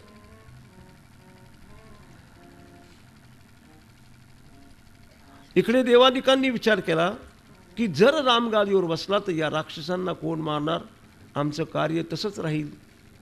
यांनी विघ्नेश्वरी सरस्वतीला बोलवलेलं सांगितलं की आता तुम्ही एक काम करा, कोणाची तरी बुद्धी बिघडवा आणि हे कार्य होता कामा नये. या कार्यामध्ये कसा विक्षेप निर्माण होईल हे कार्य त्या सरस्वतीला बोलून सांगितले. तिला विघ्नेश्वरी म्हटलेलं आहे. ती अयोध्यामध्ये आली, पण अयोध्याच्या मातीचे जे होते म्हणजे त्यांच्यामध्ये प्रवेश करण्याची तिची ताकद नव्हती. तिने विचार केला की अशी कोणी व्यक्ती आहे की ज्या व्यक्तीत मी प्रवेश करू शकेल. तर कैकेयीची एक दासी होती, तिचं नाव मंथरा. मंथरा ही कुबुद्धी आहे. तिच्यामध्ये प्रवेश करायला चांगली सोय होईल. तिच्यामध्ये प्रवेश केले तर कार्य बरोबर होईल, सिद्ध होईल. कारण अयोध्यामध्ये जेवढे सगळे आहेत ते सगळे सत्संगी आहेत, ते भगवत भक्त आहेत, त्यांच्यामध्ये प्रवेश करता येणार नाही. पण या मंथरेमध्ये मात्र प्रवेश करता येईल. त्या विघ्नेश्वरीनं सर्चिंग केलं, त्याप्रमाणे त्या मंथरेमध्ये प्रवेश करण्याचा तिने विचार केला आहे. देवादिकांनी सांगितलेलं काम करण्याकरता विघ्नेश्वरीच पाठवलेली आहे. ती मात्र त्या मंथरेमध्ये प्रविष्ट झालेली आहे. मंथरीची बुद्धी वक्र झालेली आहे. इकडे भरत आणि शत्रुघ्न हे मामाच्या गावी गेलेले आहेत आणि त्याच दरम्यान राज्याभिषेक होत आहे. बुद्धिभेद माणसाचा केला जातो बरं का. जे अल्पबुद्धीचे असतात त्यांचा बुद्धिभेद कसा होईल सांगता येत नाही. एक चांगल्या प्रकारचं कुटुंब, शेती पोती घरदार चांगल्या प्रकारचं, 2 भाऊ होते. काही लोकांना चांगली गोष्ट आवडत नाही. त्या 2 भावामध्ये म्हणजे गाडी घोडा बंगला सगळ्या प्रकारचं ऐश्वर होतं. एका दुष्ट माणसाने विचार केला की यांचं चांगलं चाललेलं हे कसं बिघडेल. थोरला भाऊ दोन्ही बंधूंची मुलं घेऊन म्हणजे स्वतःचा मुलगा आणि भावाचा मुलगा घेऊन ओटेवर बसलेला आहे आणि एक ग्रस्त दुष्ट प्रवृत्तीचा एक ग्रस्त आलेला आहे त्या थोरल्या भावाबरोबर काहीतरी गप्पा मारतोय. त्या गप्पाला काही अर्थच नाही, काहीतरी बडबडत होता. गप्पा मारता मारता शेतावरून धाकटा भाऊ आलेला आहे काही साहित्य घेऊन. त्यांनी हे दोघं बोलत असताना पाहिलं. आल्यानंतर विचारलं, दादा तुम्ही काय बोलत हो म्हणजे त्याच्यावर? काही नाही म्हणजे काहीतरी बोलत, काहीतरी सांगता म्हटलं. काहीतरी तुम्ही बराच वेळ बोलत होता म्हटलं. त्याला काही अर्थ नव्हता खरा, पण तुम्ही बोलत होता नक्की. त्याने त्याचा अर्थ असा काढला की माझ्या संबंधित काही बोलत होते. पुन्हा पुन्हा विचारलं त्याने, तुम्ही काय बोलत होता? जेवायला बसला तरी पुन्हा विचारलं काय बोलत होता? त्यांनी सांगितलं काय नाही बोलत नव्हतं आम्ही, काय असंच चालायचं काहीतरी चर्चा. तुम्हाला तुम्ही खोटं सांगता म्हटलं. बरं, त्या माणसाने त्याचा बुद्धिभेद करण्याचा प्रयत्न केला आहे. खरं वास्तविक वक्रबुद्धीनेच तो आलेला होता आणि तो माणूस तसा चांगला नव्हता आणि म्हणूनच याची बुद्धी बिघडलेली आहे. दोन भावामध्ये बिघाड झाला, वेगवेगळे झाले. सांगायचे इत्यर्थ माणसाची बुद्धिभेद करण्याला वेळ लागत नाही. तसं ही विघ्नेश्वरी त्या मंथरेमध्ये शिरलेली आहे आणि मंथरेनं मात्र कैकेयीची बुद्धी बिघडवलेली आहे. तिला पढवायचा प्रयत्न केलेला आहे. इकडे भरत आणि शत्रुघ्न नाही आहे. अशा वेळेसच राज्याभिषेक कसा ठरला. खरं तर सगळे एकत्र असतील राज्याभिषेक ठरला असता तर अजून जास्त आनंद आला असता. ज्या अर्थी हे ठरते त्या अर्थी तुझ्या मुलाला काही किंमत नाही, तुलाही किंमत नाही, असा अनेक प्रकारचा विचार ती सांगू लागलेली आहे. आणि तुला तरी कुठे सांगितलं म्हणला.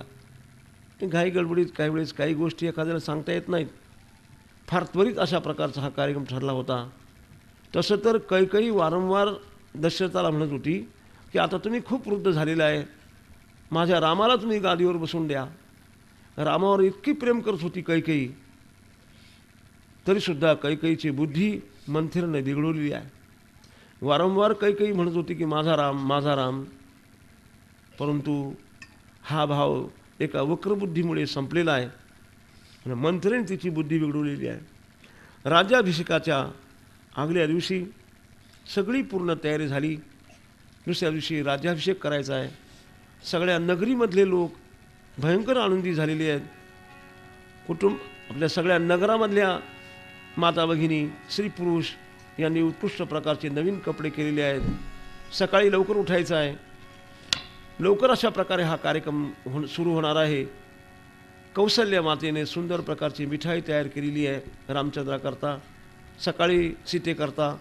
सकाळी फार लवकर हा कार्यक्रम सुरू झाल्यामुळे नाश्ता किंवा भोजन करायला वेळ मिळणार नाही. माझ्या रामाला भूक लागते म्हणून मिठाई तयार करून ठेवलेली आहे. खूप आनंदात होती कौसल्या. कौसल्याने त्या आनंदाच्या भरामध्ये स्वतःच्या ज्या दास्या होत्या त्या दास्यांना भरपूर अशा प्रकारचे वाटप केलेले दिलेले आहेत, कपडे दिलेले आहेत, दागिने दिलेले आहेत. फक्त कैकेयीच्या दासीला काही दिलं नाही. बरं, दिवाळी सणातसुद्धा कुटुंबामध्ये मुख्य असतो ना, त्यांनी सगळ्या स्वतःच्या पत्नीला किंवा मुलांनाच कपडे आणले आणि दुसऱ्या कोणाला कपडे केले नाही, घरात भांडण सुरू झालं. भांडणं का होतात? विषमता हेच भांडण्याचं कारण आहे. कळलं का? तसं त्या कैकेयीच्या दासीला जरी कपडे दिले असते किंवा दागिने दिले असते तरी हा प्रसंग ओढावला नसता. परंतु देवालाच सगळं घडून घ्यायचं होतं. कौसल्यानं खूप आनंदानं खूप वाटलं. काही दासीनं सांगितलं की हे बघ, माझा राम गादीवर बसल्यानंतर राजा होईल, मग तुला काम करायची सुद्धा गरज नाही, अशा प्रकारचं आश्वासनं दिले होते. आणि त्याच दासीने जाऊन कैकेयीला पण सांगितलं. कैकेयीच्या दासीला जाऊन सांगितल्यामुळे हा सगळा प्रकार घडला होता. कैकेयीची बुद्धी मंथरेनं बिघडवलेली आहे. मंथरा सांगू लागली कैकेयीला की दशरथ आणि राम हे काय आहेत मला कळलंय म्हटला. हे सगळं कारस्थान तुझ्या सौतीनं कौसल्यानं केलेलं आहे म्हटला. तू कौसल्याला तू एवढी समजू नको म्हटले. जेठाणी होती ना, ज्येष्ठ होती, ती तशी नाही म्हटला. दिसायला तशी आहे पण असायला वेगळी आहे. बघ म्हटले, तुझे दोन्ही मुलं इथं नाही आणि नसताना हा राज्याभिषेक साजरा होतोय म्हटला. याला काय अर्थ राहिला काय? याचा अर्थ तुझ्या मुलाला किंमत नाही, तुला किंमत नाही.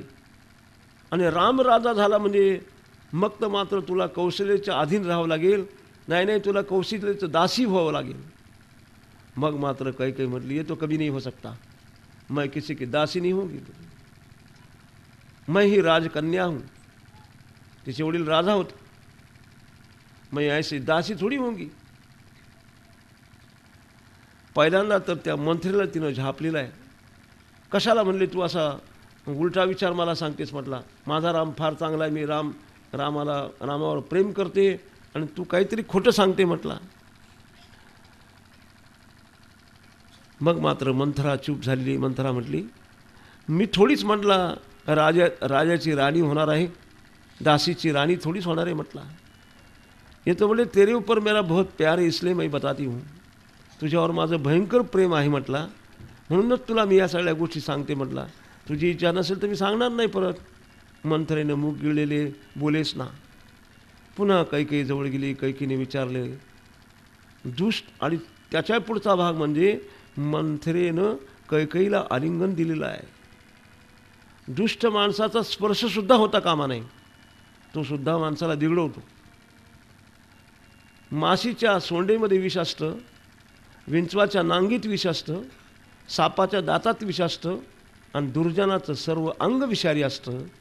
दुःसंग सर्वथैव त्याज्यः, सर्व प्रकारे दुःसंग टाकावा. म्हणून बुक्र असलेली ही मंथरा हिनं मात्र भयंकर मोठ्या प्रमाणावर बुद्धिभेद केलेला आहे आणि कैकेयीची बुद्धी बिघडवलेली आहे. दशरथ राजा देखील घाई गडबडीत हे सगळं सांगण्याचा विसरून गेलेला आहे. अगोदर तर चर्चा झालेली होती, परंतु या 2-3 दिवसात मात्र कोणत्या प्रकारची चर्चा नाही. हे बघ म्हटले, तुला दशरथ राजासुद्धा बोलला का म्हटले. मुलांना पाठवून दिलं म्हटले तिकडे मामाच्या गावी आणि इकडे हा कारभार केला म्हटले. हे षडयंत्र आहे म्हटले, तुला कळत नाही म्हटला. तुला तर फक्त म्हणजे खायचं प्यायचं आणि पलंगावर झोपायचं, चांगले कपडे घालायचे, चांगले दागिने घालायचे, एवढंच तुला कळतं म्हटला. एखाद्या माणसाला आपण जवळ गेल्यानंतर तो मनुष्य मर्यादा सोडून पुढे बोलत असतो, लक्षात ठेवा. खरी ती राजाची राणी आहे, आवडती राणी आहे, असं असताना एखादी दासी तिला काय बोलते तुला समजत नाही म्हटला. म्हणजे तुला समजत नाही हे बोलणं चांगलं आहे.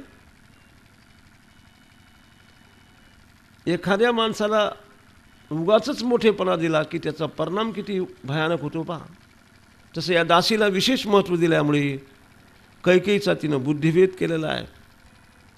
तुला दास्यत्व करावं लागेल, तुला भरताला तुरुंगात टाकले जाईल, असे अनेक विकृत अशा प्रकारचे विचार तिने सांगितलेले आहे. मग मात्र कैकेयी ही भडकलेली आहे. बरं झालं म्हटले, तू मला जान दिली, पण मी आता करू काय म्हटले. आणि तुला समजत नाही काय करू म्हणजे आता हे मीच सांगितलं पाहिजे का म्हटलं. तुला युक्ती सांगते म्हटलं. तूने मुझे कहा था बोले एक कहाणी. ही कैकेयी मोठी शूर होती. देवादिकांना मदत करण्याकरता दशरथ राजा स्वर्गामध्ये गेलेला होता आणि देवादिकांना मदत करीत असताना आपल्या स्वतःचा रथ घेऊन गेलेला आहे. कैकेयीने हट्ट केलेला आहे कि मैं भी आपके साथ आऊँगी बोले. अरे बोले भीरू ये भामिनी, वहाँ तो युद्ध होने वाला है, तू क्यों मेरे साथ आती है. तिथे युद्ध होणार आहे म्हटलं. म्हणजे युद्ध झालं तर काय बिघडलं मला, मी तुमच्याबरोबर राहीन. कारण ती मोठी शूर होती. रथावर बसलेली आहे, युद्ध घनघोर सुरू झालेलं आहे. मागे शस्त्रागारामध्ये ती बसलेली आहे आणि एकाएकीच आख तुटलेला आहे. काही ठिकाणी खिळी निघालेली आहे त्या रथाची. तो आग जो तुटलेला आहे त्या आखाच्या याच्यामध्ये हात घालून तिनं तो आख हातात धरून ठेवलेला आहे. तिचा हात खराब झालेला आहे पण रथ खाली पडू दिला नाही. युद्ध जिंकल्यानंतर दशरथाने मागं डोकावून पाहिलं तर ती दिसेना. तर कैकेयीला हाका मारल्याबरोबर ती शस्त्रागारामध्ये जिथे शस्त्र ठेवले जातात मागच्या साईडला त्याच्यामध्ये ती बसलेली होती हात आत घालून. बोले मैं यहाँ हूँ. बोले क्या कर रही तू. दशरथ पटकन उतरलेत खाली आणि पाहिलं तर तिने त्या चाकाच्या याच्या आक धरून ठेवलेला हातमध्ये आत हात घातलेला. दशरथाला मोठा आनंद झाला. अगर तू नहीं होती तो आज मेरे प्राण चले जाते थे. तूने मुझे बचाया है. बोले मांग ले तुझे जो मांगना है. वर मांग ले, एक नहीं तुझे 2 वर दूंगा। बोले मुझे वर की क्या ज़रूरत है, धरोहर के रूप में आपके पास रखो, जब मुझे ज़रूरत पड़ेगी तो उस वक्त मी मांग लूँगी। हे तुमच्याजवळ ठेव म्हणून ठेवा, जेव्हा मला गरज पडेल तेव्हा मी मागून घेईल म्हटलं। हे 2 वर दशरथाला दिलेले होते, याची आठवण त्या मंथरेने करून दिली। मंथरा म्हणू लागली, धरोहर के रूप में तुमने 2 वर रखे हैं, वो दशरथ के पास से मांग लो। बोले क्या मांगू, अभी मुझे यही करना पड़ेगा, हे सुद्धा तुला सांगावं लागेल म्हणले का, तू एवढी मूर्ख आहे का म्हटलं। दासी राणीला मूर्ख म्हणते, नाकापेक्षा मोठी जड होता कामा नये, त्याने काम बिघडलं जातं। पण तिला विशेष अशा प्रकारचा आदर दिल्यामुळे ती आता मात्र काहीतरी अशा प्रकारे बोलू लागली आणि कैकेयीला ती फुगवू लागलेली आहे, वेगळ्या प्रकारचे विचार सांगून। मग म्हणाले त्याला काय लागतं, मी सांगतो तसं तू माग म्हटली, पण तुला एक काम करावं लागेल। काय करावं लागेल म्हटले, तुला सगळे अंगावरचे दागिने फेकून द्यावे लागतील, कपाळाचं कुंकू पुसून टाकावं लागेल। कपाळावरचं कुंकू पुसणं म्हणजे अमंगल आहे, पुढे पतन होण्याचं लक्षण आहे। आणि कोहबर में जाके आपको रुकना चाहिए। पूर्वी असे महालामध्ये एक खोली असायची, आता एक तशी नाही, असं नाही। रागाला की माता भगिनी कुठेतरी आत्या खोली जाऊन बसतात, तसं कोहबर नावाचं एक नाही कोपभवन नावाचं एक भवन असायचं, म्हणजे रागाला घरात काही खटपट झाली की तिथे जाऊन बसायचं। असं कोपभवन जे आहे त्या कोपभवनात तुला जाऊन बसावं लागेल, दागिने सगळे काढून टाकावे लागतील, या बिंदी को बोले छुट्टी देना पडेगा। सगळ्या प्रकारचा विचार त्या दासीने सांगितलेला आहे आणि कौशल्याने तो पक्का विचार केला की हे 2 वर मागायचे ते काय मागू म्हटले। त्या मंत्रीने सांगितले की पहिल्या वरानं भरताला राज्य माग आणि दुसऱ्या वराच्या द्वारे रामचंद्राला 14 वर्ष वनवास माग। जर पहिल्यांदाच रामचंद्राला वनवास मागितला तर तुला मात्र काहीच मिळणार नाही, सांगता येत नाही, तुला कैद करून तुरुंगात सुद्धा टाकलं जाईल। पहिला वर माग भरताला राज्य। खरं तर सूर्यवंशाचा नियम होता की ज्येष्ठालाच गादी दिली जात असे। हा सूर्यवंशातली एक परंपरा होती, ती परंपरा खंडित करण्याचा विचार ही त्याचे पुढे मांडते। भरताला राज्य पाहिजे आणि रामचंद्राला 14 वर्षाचा वनवास, या 2 वराच्या द्वारे। पण एक गोष्ट लक्षात ठेव, जोपर्यंत दशरथ शपथ घेत नाही रामाची, तोपर्यंत मात्र तू दुसरा वर मागू नको किंवा पहिला वर मागू नको। वर मागण्याकरता दशरथाने शपथ घेतली पाहिजे रामाची। रामचंद्राची शपथ घेतली म्हणजे धर्मसंकट निर्माण होईल आणि मग मात्र दशरथ बदलणार नाही, कारण दशरथ राजा आहे। विपरीत सुद्धा होऊ शकेल। त्या कैकेयीला पूर्ण रूपेने पढवलेलं आहे, शिकून ठेवलेलं आहे। दुसऱ्या दिवशी राज्याभिषेक होणार आहे, पूर्ण तयारी झालेली आहे। आगल्या दिवशीच हा प्रकार घडलेला आहे। कैकेयी संध्याकाळच्या वेळेला, आगल्या दिवशी संध्याकाळच्या वेळेला राजा दरबारातून आलेला आहे। सगळ्या तयारी झाल्याबरोबर कैकेयीला सांगू म्हणून आला आहे। कैकेयीनं मात्र या मंत्रीनं षडयंत्र जे रचलं त्याप्रमाणे कैकेयीनं व्यवहार केलेला आहे।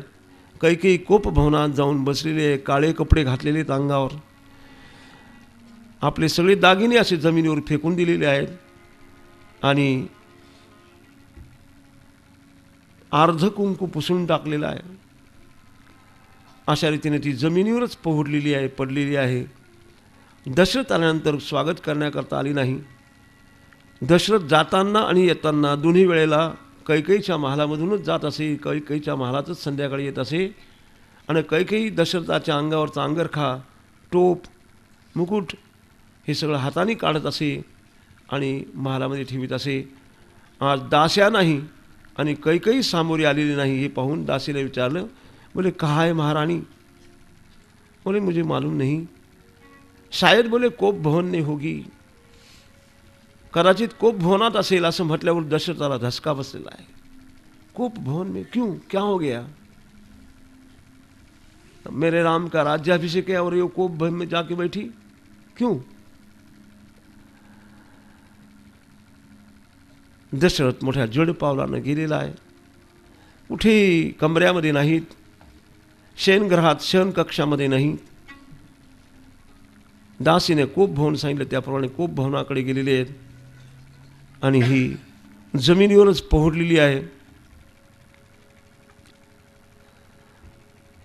दागिने सगळे इतरच फेकून दिलेले आहेत. कपाळाला कुंकू नाही. अमंगल अशा प्रकारचा चेहरा दशरथाने पाहिल्याबरोबर दशरथाच्या अंगावर काटा उभा राहिला. क्या हो गया? आपण काय करायला निघून ही काय करते? आल्याबरोबर कैकई जवळ गेलेले आहेत. कैकईच्या अंकावरनं हात फिरवला आहे. अरे भामिनी, क्या हो गया तुझे? हे महारानी, किसी ने आपको डांटा? तुला कोणी बोललं काय? म्हटलं तुला कोणी रागवलं काय? कोणी काय गुन्हा केला कोणी म्हटला? जर तुला कोणी बोललं असेल किंवा गैरव्यवहार केला असेल तो दंडाला पात्र आहे. मृत्यूदंड त्याला देईन, त्याला या राज्यातून मी हाकलून देईन वगैरे वगैरे दशरथ राजा बोलतायत. पण ती मात्र एक शब्द बोलत नाही. दशरथ राजा जवळ गेला का ती आपलं मुख बाजूला करून घेत होती. माझ्याशी बोलू नका म्हटले.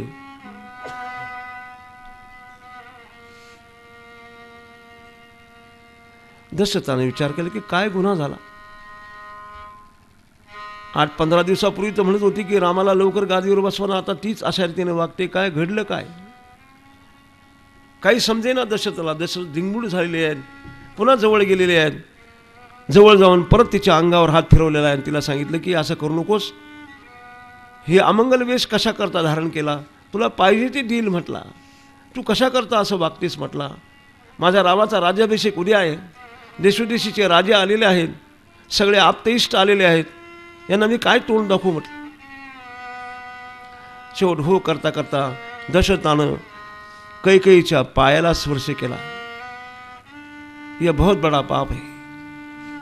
पति पांव का स्पर्श करे पत्नी को बहुत पाप लगता है. तिने पुन्हा तोंड फिरून घेतलं. ती बोले ना, तुला काय पाहिजे ते देईल म्हटला. पुन्हा दशरथ तसंच बोलतोय. तू हे सगळे कपडे काढून फेक म्हटला. पुन्हा दागिने घाल. चल म्हटले बाहेर. एक शब्द बोलायला तयार नाही. मग मात्र व्याकुळ झालेला दशरथ पुन्हा पुन्हा तिच्या अंकावर हात फिरत होता. बोले हे कैकेयी, तुझे क्या चाहिए जरा बोल तू. व्याकुळ झालेल्या दशरथाच्या डोळ्यातून पाणी आलेलं आहे. आता काय अनिष्ट होणार? या वृद्धापकालामध्ये मला काय पाहायला मिळणार? असा विचार चित्तात आल्याबरोबर थरकाप झाला दशरथाचा. पण कैकेयी अत्यंत निष्ठुर झालेली होती. ती एकही शब्द बोलत नाही. तितका जास्त व्याकुळ झाला दशरथ. दशरथ राजाच्या शरीराचा कंप सुटला. ही अमंगलता, हिला काय झाले काय की?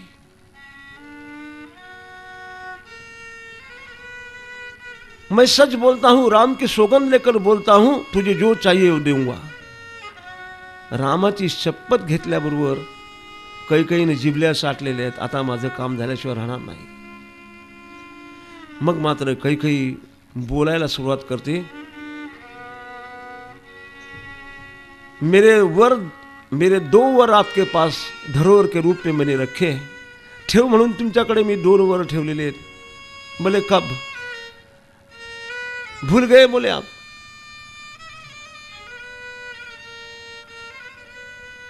देवासुर संग्रामाच्या वेळेला तुमच्याबरोबर मी रथात बसून आले होते स्वर्गामध्ये. त्यावेळेस देवासुर संग्रामामध्ये तुमच्या रथाचा आख तुटलेला होता. तो आख मी सांभाळला, म्हणजे रथ मी सांभाळला म्हणून रथ पडला नाही. त्यावेळेस तुम्ही मला 2 वर दिले होते, ते वर मला पाहिजे म्हटलं. बोले 2 क्या बोले 4 देने के लिए तैयार हूं. तू ये अमंगल वेश निकाल दे. 2 कशाला मागते म्हणलं? 4 वर देतो तुला. तरी अजून काय म्हणतो? 4 वर देतो दशरथ म्हणतात.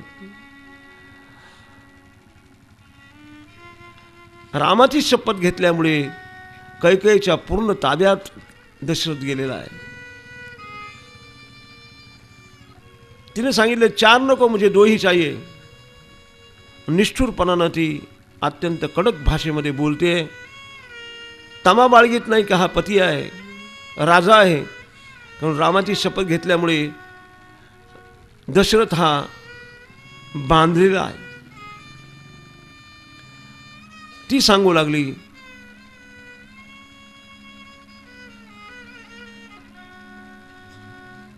कान खोल कर सुन लो मैं जो बोलती हूं. चांगलं कान उघडे ठेवून ऐका म्हटलं. सुनहु प्रियात्म भावत जी का, देहु एक वर बरत ही टीका. देहु एक वर बरत ही टीका. सुनहु प्राण प्रिय भावत जी का, देहु एक वर बरत ही टीका.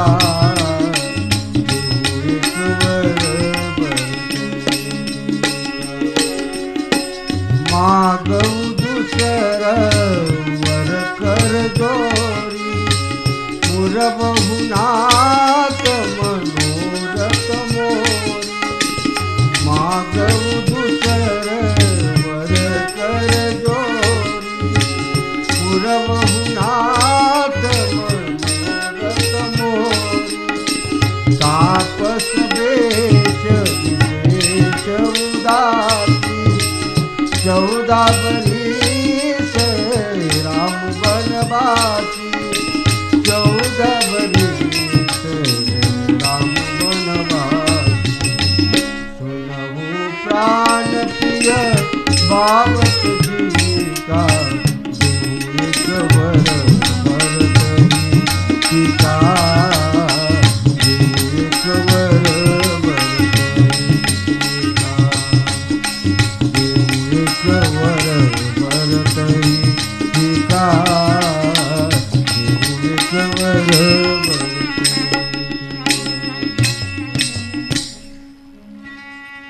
ही. काही दशरथाला सचेत करून म्हणते, चांगलं कान उघडून ऐका म्हटले. आपण रामाची सौगंध घेतलेली आहे. पहिला माझा वर जो आहे, माझ्या भरताला राज्य हवं आहे, गादी. इसमें क्या है, मेरा राम मान जाएगा, भरत को गद्दी जरूर दे देंगे. दुसरा काय वर आहे तो विचारल्याबरोबर ती सांगे ना बराच वेळ. हे वर मला दिलेच पाहिजे. जर दिले नाही तर निश्चित मी प्राणत्याग करील असं ती म्हणते. माझा दुसरा वर तुम्ही चांगला ऐका म्हटलं. 14 साल राम के लिए वनवास असं म्हटल्याबरोबर दशरथाला मूर्छा आलेली आहे. मूर्छा आलेला दशरथ रुदन करू लागलेला आहे. तिला समजून सांगू लागला, माझ्या रामानं तुझं काय केलं म्हटलं. तूच तर म्हणत होती म्हटलं की रामाला लवकर गादीवर बसवा. तुम्ही आता वृद्ध झालेला आहात आणि तूच आता म्हणतेस रामाला 14 वर्ष वनवास. हा दुसरा वर तू मागू नको. हे कैकेयी, हे भामिनी, दूसरा वर मत मांगना. और कुछ भी मांग, मेरे प्राण मांग ले, पर राम को वनवास नहीं दे सकता. अतिशय व्याकुळ झाला दशरथ रडू लागलेले. मूर्छा आलेली दशरथाला. कैकेयी पुन्हा म्हणते, रघुकुल रीत सदा चली आई, प्राण जाई पर वचन न जाई. रघुकुलाची रीत आहे म्हटला, तुम्ही बोलला तसं केलं पाहिजे.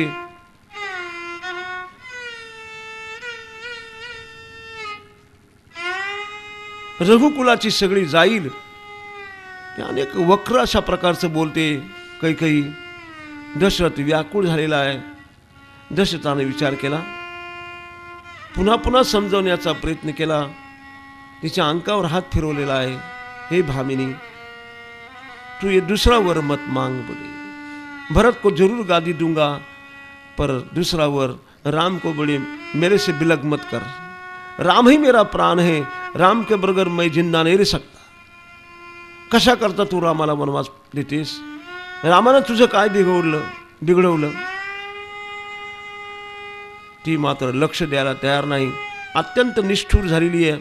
जशी वाघीण असते त्या वाघिणीसारखं तिचं रूप क्रूर.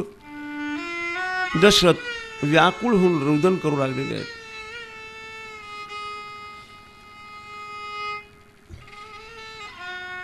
पुन्हा पुन्हा मनवायचा प्रयत्न करतो दशरथ, पण कैकेयी मानण्याला तयार नाही. मग मात्र दशरथाला क्रोध आलेला आहे. बोले आज मुझे मालूम हो गया कि राख के ढेर में बोले अग्नि छुपा हुआ है. या राखेच्या ढिगामध्ये अग्नि लपलेला आहे, आज मला कळालं. म्हटलं बोले डायन, मुझे मालूम नहीं था तू पापिनी है. तू सूर्य वंश का काल है.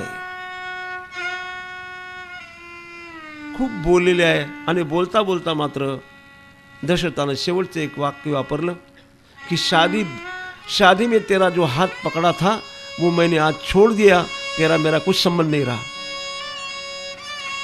दशरथ राजा मूर्छित झालेले आहेत. आपल्या एक मंच पडलेला होता, त्या मंचावर दशरथ राजा मूर्छा आल्यावर मंचावर पडलेले आहेत. एक पाय खाली आहे. कैकेयी खाली एका खांबाला टेकून बसलेली आहे. काळे कपडे अंगावर आहे, कुंकुम नाही. खरं तर कुंकुम पुसून टाकणं म्हणजे भावी काळातलं ते अमंगल लक्षण अशा प्रकारचं आहे. आपल्या पतीनं आपल्या पायाला स्पर्श करावा हे महान पाप अशा प्रकारचं. उपमर्ण केला पतीचा. अनेक प्रकारची वक्र अशा प्रकारची बोललेली आहे. दशरथ राजा अत्यंत दुःखी झालेला आहे. वारंवार मूर्छा यावी, रामचंद्राचं स्मरण करावं, राम राम म्हणत राहावं. राम राम रटीत होते. काय करावं? कुणाला हे काळं तोंड दाखवू? सकाळी देशोदेशीचे राजे येतील, माझ्या रामाला राज्याभिषेक होणार आहे उद्या, आणि हे तोंड दाखवू कसं मी कुणाला? दशरथ राजा धर्मसंकटात पडलेला आहे. अत्यंत दुःखी झालेला राजा मूर्छा होऊन पडलेला आहे. इकडे मात्र रामचंद्राच्या महालामध्ये रामचंद्राचे सगळे मित्रमंडळी एकत्रित आलेले आहे. उद्या कसा कसा कार्यक्रम करायचा त्याची चर्चा करतात. सीता आलेली आहे. सीतेने विचारलं की मैं कौन से कपडे पहनू? रामचंद्रानं दुसऱ्या दिवशी संपूर्ण तयारी केली. सीतेने देखील कोणते कपडे घालायचे. कौशलेने सुंदर प्रकारे मिठाई तयार केलेली आहे. आणि राज्याभिषेक होणार आहे म्हणून नगरीतल्या सगळ्या लोकांनी नवे कपडे शिवलेले आहेत. जसा दसरा दिवाळी साजरी करतो याचप्रमाणे सगळ्यांना खूप आनंद झालेला आहे. नगर पूर्ण जागा आहे. जिकडे तिकडे उत्कृष्ट प्रकारचे बंधनवार लावलेले आहेत. नगरामध्ये सुवर्ण आपल्या सुगंधित द्रव्याचे छिडकाव केलेले आहेत. प्रत्येक देवी देवळामध्ये सुंदर प्रकारे डेकोरेशन केलेलं आहे. खूप नगरी सजवलेली आहे. सगळ्या प्रकारची तयारी परिपूर्ण झालेली आहे. सुमंत्रांना तयारी करून ठेवलेली आहे. वशिष्ठ आणि मंत्रिमंडळ सकाळची दिवस उगवायची वाट पाहतात. पण इकडे मात्र दशरथ मात्र म्हणत होते सूरज नाही उगना चाहिए. सूर्योदय झाला तर सूर्यवंशातला मी काय होईल हे काळं तोंड मी कुणाला दाखवू? दशरथ मात्र अत्यंत दुःखी झालेला आहे. रुदन करतात दशरथ. कैकेयी मात्र बसलेली आहे. रात्रभर दशरथ पुन्हा पुन्हा मूर्छित व्हावेत. राम राम म्हणत पडलेले आहेत दशरथ राजा. इकडे मात्र रामचंद्राच्या महालामध्ये सगळी मित्रमंडळी एकत्रित झालेली आहे. दररोज 4ला उठणारे दशरथ राजा आज 4ला उठले नाहीत. काय घडलं काही कळेना. वृद्धापकाल आहे, काही प्रकृती अस्वस्थ झाली काय, असे सगळे विचार करत होते. 5-5:30च्या दरम्यान रामचंद्राच्या महलामध्ये कोणते कपडे घालायचे, सीतेनं रामचंद्राकरता कपडे काढलेले आहेत, आपल्या स्वतःकरता कपडे दागिने काढलेले आहेत. सीतेने विचारले रामचंद्राला की मी कोणते कपडे घालू, कोणते दागिने घालू. सगळ्या प्रकारची तयारी परिपूर्ण झाली. सुमंत्राने विचार केला की क्या हो गया, राजन क्यों उठे नहीं अभी तक. अजून राजा उठला का नाही. 4ला उठणारा राजा अजून उठला कसा नाही. सुमंत्राला कोणतरी सांगितलं आभी देखी आओ. रामचंद्राच्या महालातून सुमंत्र निघाले आणि दशरथाच्या महालाकडे गेलेले आहेत. का कैकेयीच्या महालाकडे गेले आहेत. पण महालामध्ये एकदम सामसूम अंधार, काहीच नाही. प्रेत काळ आलेली होती त्या महालाला. आतमध्ये प्रविष्ट झालेले आहेत. कोणीतरी दासीने सांगितलेलं आहे कि बोले कोपभूम में बैठी है बोले कैकेयी. राजन कहा है बोले वो वही है. आत गेल्याबरोबर पाहिलंय काहीनच काहीतरी षडयंत्र रचलेलं आहे. कारण कैकेयीचा विवाह सुमंत्राच्या समोरच झालेला होता. त्यामुळे कैकेयी काय लायकीची आहे हे त्याला माहीत होतं. त्यांचं ते घराणं सगळं एका रामायणात मध्ये आलेलं आहे तो विचार. इसने कुछ कपट किया है असं सुमंत्राला कळाल्याबरोबर सुमंत्र गेले खरी. विचारलं बोले महाराणी क्या हुआ है बोले राजन को. मैं क्या बताऊं बोले रात भर राम राम रट रहे बोले राम को याद करते हैं. तिचं ते उद्धटपणाचं बोलणं ऐकून सुमंत्राला सुद्धा धक्का बसलेला आहे. सुमंत निघाले आणि परत दशरथाला एक प्रक्षणा केलेली आहे त्या मंचाला. सुमंताने दशरथाचं दर्शन घेतलेलं आहे आणि बाहेर निघाला. बोले राम की याद करते हैं. रामचंद्र तयारीत होते. कपडे बदलायचं काम चालू होतं. रामचंद्राला सांगितल्याबरोबर रामचंद्र पळतच सुटलेत. पायात जोडी नाही, कोणी सेवक बरोबर नाही, डोक्यावर छत्र नाही. आले महालात. आल्याबरोबर पाहिल्या दशरथाचं दर्शन केले, कैकेयीचं दर्शन केलं रामचंद्रानं. बोले मामा मेरे पिता को क्या हो गया. कुछ नहीं बोले.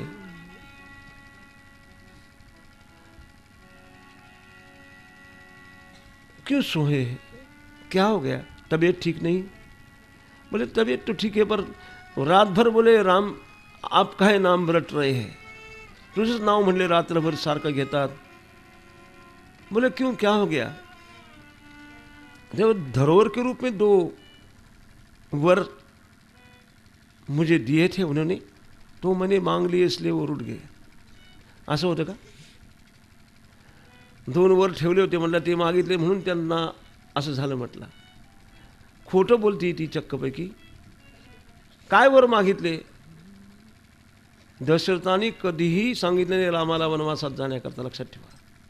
हिच्याच मुखातून त्यांनी स्वतः दिलेले वर जे आहेत ते सांगते. 1 वर्ष मैंने भरत के लिए गद्दी मांगी और दूसरे वर्षी तुझे 14 साल वनवास. असं म्हटल्याबरोबर रामचंद्राने विचार केला. वा.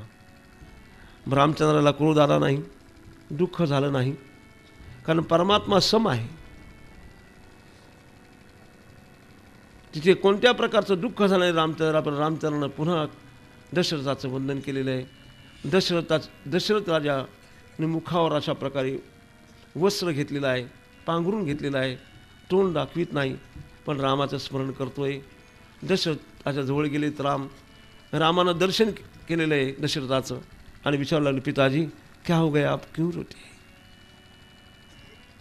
काहीच बोलायला तयार नाही. बोले उनको क्या पूछ रहा. बोले मैं बोलती हूँ. कैकेयीने सगळ्या प्रकारचे उत्तर दिलेत. आणि असं म्हटल्याबरोबर 14 वर्ष वनवास म्हटल्याबरोबर रामचंद्रानं पुन्हा दशरथाचं दर्शन केलं, कैकेयीचं दर्शन केलं आणि रामचंद्र तात्काळ आपल्या महालामध्ये आलेले आहेत. आल्याबरोबर थोडे थांबलेत, सीतेला काही सांगितलं नाही. निघाल्याबरोबर कौशल्याच्या महालामध्ये गेलेत. कौशल्याने मिठाई तयार करून ठेवली होती. अहो बेटी, रघुकुला तिलक जोरी दो हाता मुदित मातु पद नावहुमा. रघुकुला तिलक जोरी दो हाता मुदित मातु पद नावहुमा. बार बार मुख चुंबती माता, बार बार मुख चुंबती माता. नयन नेह जलो पुलकित गाता, नयन नेह जल पुलकित गाता. रघुकुल तिलक ज्योति दो हाता मुदित मातु पद नावहुमा. मुदित मातु पद नावहुमा. रामचंद्र वारंवार हात जोडतात, वंदन करतात आणि रामचंद्र हे निघून गेलेले आहेत. कौशल्या मातेच्या महालामध्ये गेलेत. सीतेला काही सांगितलं नाही, पण कौशल्याच्या महालात गेल्याबरोबर कौशल्या माता देवासन्मुख बसलेले आहेत. नैवेद्य ठेवलेला आहे, मिठाई तयार आहे. पायाचा आवाज ऐकल्याबरोबर कौशल्याने मागं पाहिलं. कौशल्या माता उभी राहिलेली आहे. रामचंद्राला जवळ घेतलेला आहे, भाळाचे मुके घेतले आणि बेटा बोले जल्दी खा लेना, बोले समय हो जाएगा बहुत. तिला माहितीच नाही. अरे बोले माँ, मुझे बोले अवध की गद्दी नहीं दी, मुझे वन का राज्य दिया है. बोले क्या बोलता है राम, काय म्हणतो म्हणले तू? मला म्हणलं वनाचं राज्य दिलेलं आहे. असं म्हटल्यानंतर जी थाळी होती औक्षण करण्याकरता, ती थाळी हातातून खाली पडलेली आहे. कौशल्याच्या हातातली थाळी, सुवर्णाची थाळी खाली पडलेली आहे. दुःखी झाली कौशल्या. कौशल्याला चक्कर आलेली आहे, मूर्छा आलेली आहे. रामचंद्राने पटकन धरलेल्या आईला, बोले माँ मुझे वन का राज्य दिया है, बोले पिताजी ने. तितक्यात सीता ही तिथं आलेली आहे. सीतेला कळालं की रामचंद्र कौशल्याच्या महालामध्ये गेलेत. कौशल्याच्या महालात सीता आलेली आहे. सीतेनं सगळी प्रकारची तयारी करून ठेवली होती, परंतु ही चर्चा जेव्हा ऐकली तेव्हा सीतेनं देखील, सीता दुःखी झालेली आहे, डोळ्यातून अश्रुपात झालेली आहे. आणि 14 साल के लिए बोले मुझे वन का राज्य मिला है, असं म्हटल्यानंतर कौशल्या रुदन करू लागलेली आहे. बोले राम क्यों, बोले क्या हो गया, किसने बिगाड़ दिया काम. कळालं की कैकेयीच्या द्वारेच हे काहीतरी घडलेलं दिसतं. राम तू वन में नहीं जा सकता, तेरे पिता ने वन का राज्य दिया है, मैं कहूंगी कि तू मत जा, मैं तेरी माँ हूं. तू नको जाऊ म्हटले, मी सांगते म्हटले. रामचंद्रानं कौशल्याला पतिव्रता नाही, मला घेऊन चाल म्हटले बरोबर वनात. कौशल्याने हत्या केला. मुझे ले चल बोले वन में. बोले माँ तू नहीं आ सकती, क्योंकि तू पतिव्रता नारी है. पती ही पतिव्रता धर्माचा थोडा विचार सांगितल्याबरोबर कौशल्याने आपली माघार घेतलेली आहे. बेटे तू बोलता है वही सही आहे. रुदन करू लागली, रडू लागली. कौशल्या रडू लागली आहे, दुःखी झालेली अत्यंत. मी तुझ्याबरोबर येते, तू येऊ नकोस म्हटला. तू बाबांची सेवा कर, हाच तुझा धर्म आहे. दशरथ राजाजवळ तू थांबलं पाहिजेस. 14 साल यूं चले जाएंगे, मैं बहुत जल्दी वापस आ जाऊंगा. वनामध्ये मला सत्संग मिळेल, वनामध्ये मला ऋषीमुनींचा संग होईल, सृष्टी शोभा पाहायला मिळेल, माझ्याकडून काही साधना होईल, उपासना होईल. रामचंद्राने त्या वनाचा खूप सुंदर सुंदर विचार मांडलेला आहे. आणि तिथून निघालेत. कौशल्याच्या महालातून निघाल्यावर आपल्या स्वतःच्या महालात आले. सीता मात्र तिथेच म्हणू लागली, मैं आपके साथ आऊंगी. सीतेला देखील सुंदर विचार सांगितला. तू वनात येऊ नकोस म्हणजे तू अत्यंत सुकुमार आहे. तुला जर काही झालं तर माझं काय होईल. वनात तुला चांगल्या प्रकारचं व्यंजन म्हणजे चांगल्या प्रकारचं जेवण मिळणार नाही.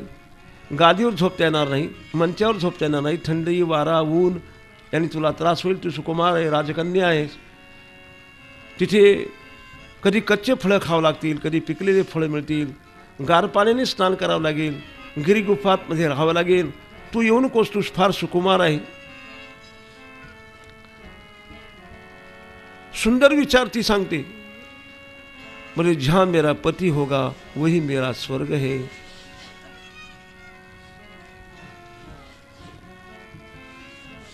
निरोप कसला माझा घेता, जेथे राघव तेथे सीता, जेथे राघव तेथे सीता.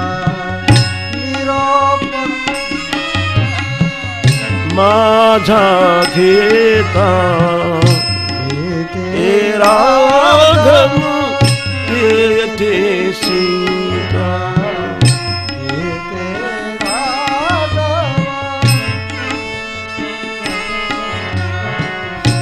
ज्या मार्गे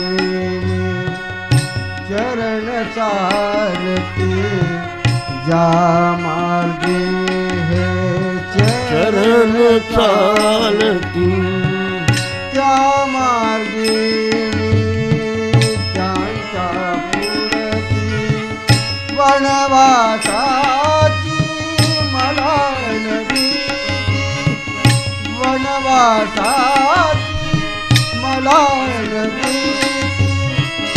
संगे आपण भाग्य विधाता, संगे आपण भाग्य विधाता.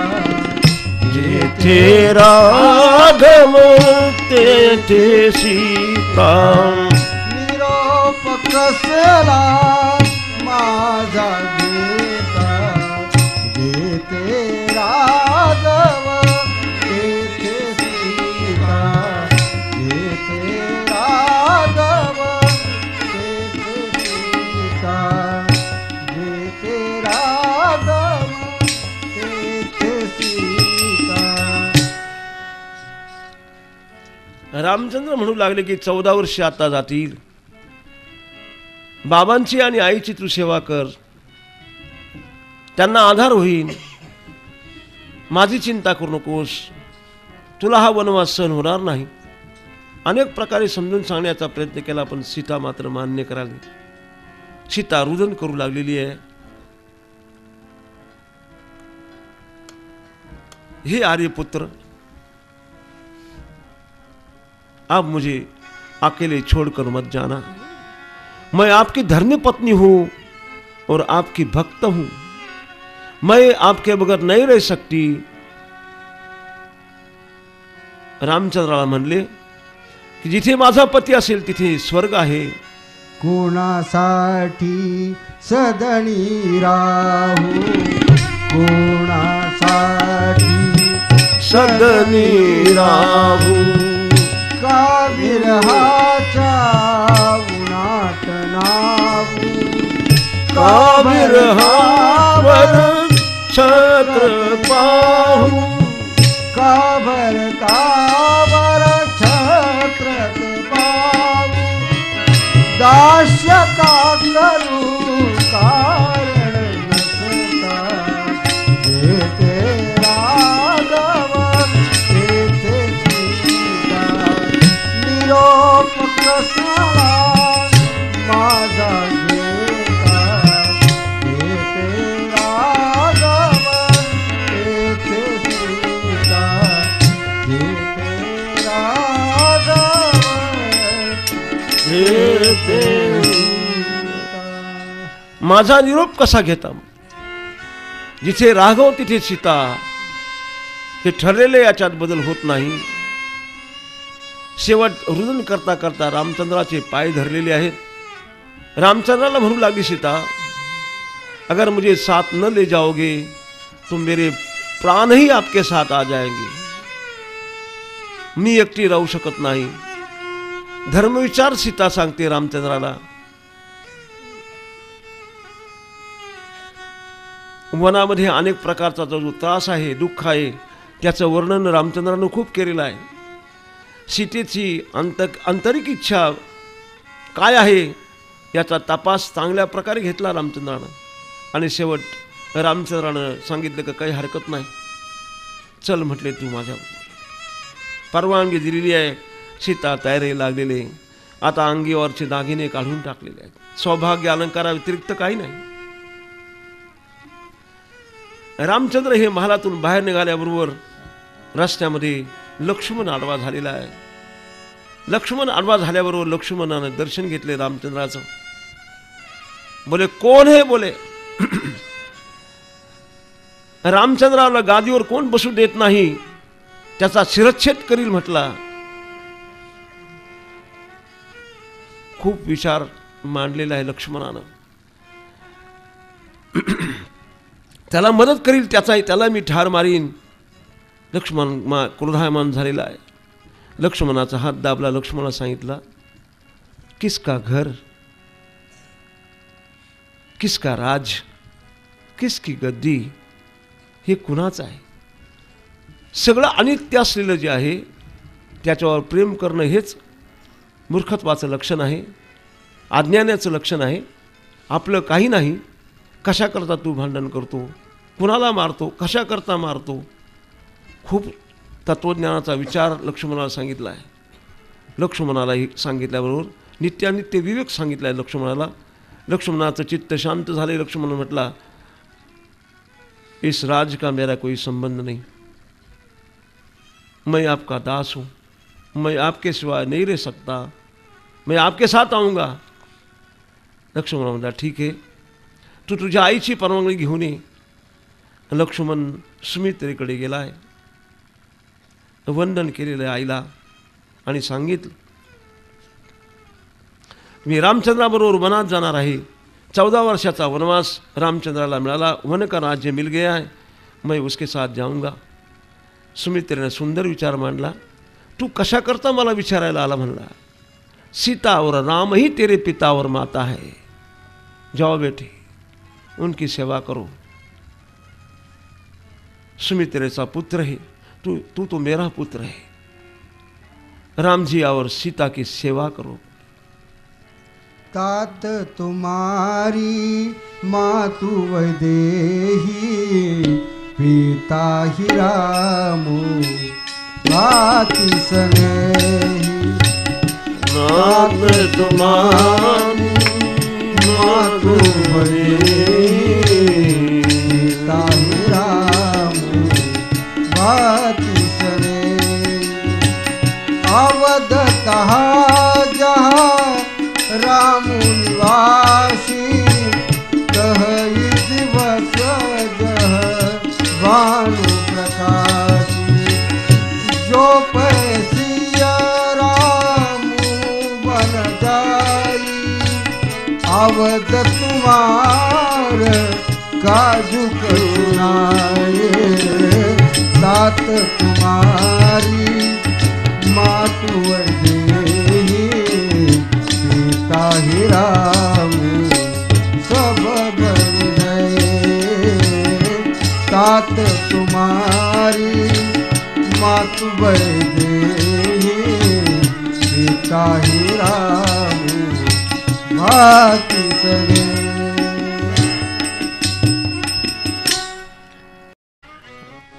हरि राम राम राम सीताराम राम राम।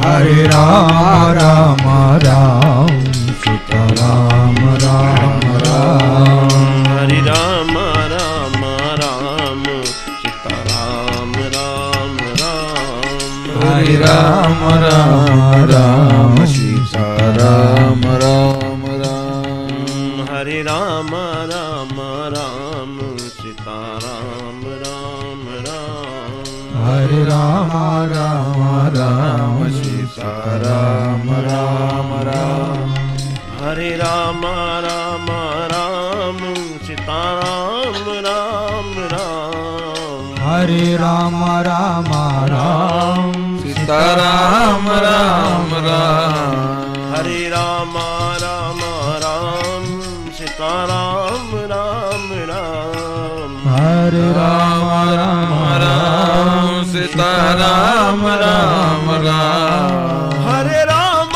राम राम सीता राम राम राम हरे राम राम राम सीता राम राम राम हरे राम राम राम सीता राम राम राम हरे राम राम राम सीता राम राम राम हरे राम राम राम सीता राम राम राम हरे राम राम राम सीता राम राम राम सीता राम राम राम सीता राम राम राम राजा राम राम राम राजा राम राम राम सीता राम राम राम सीता राम राम राम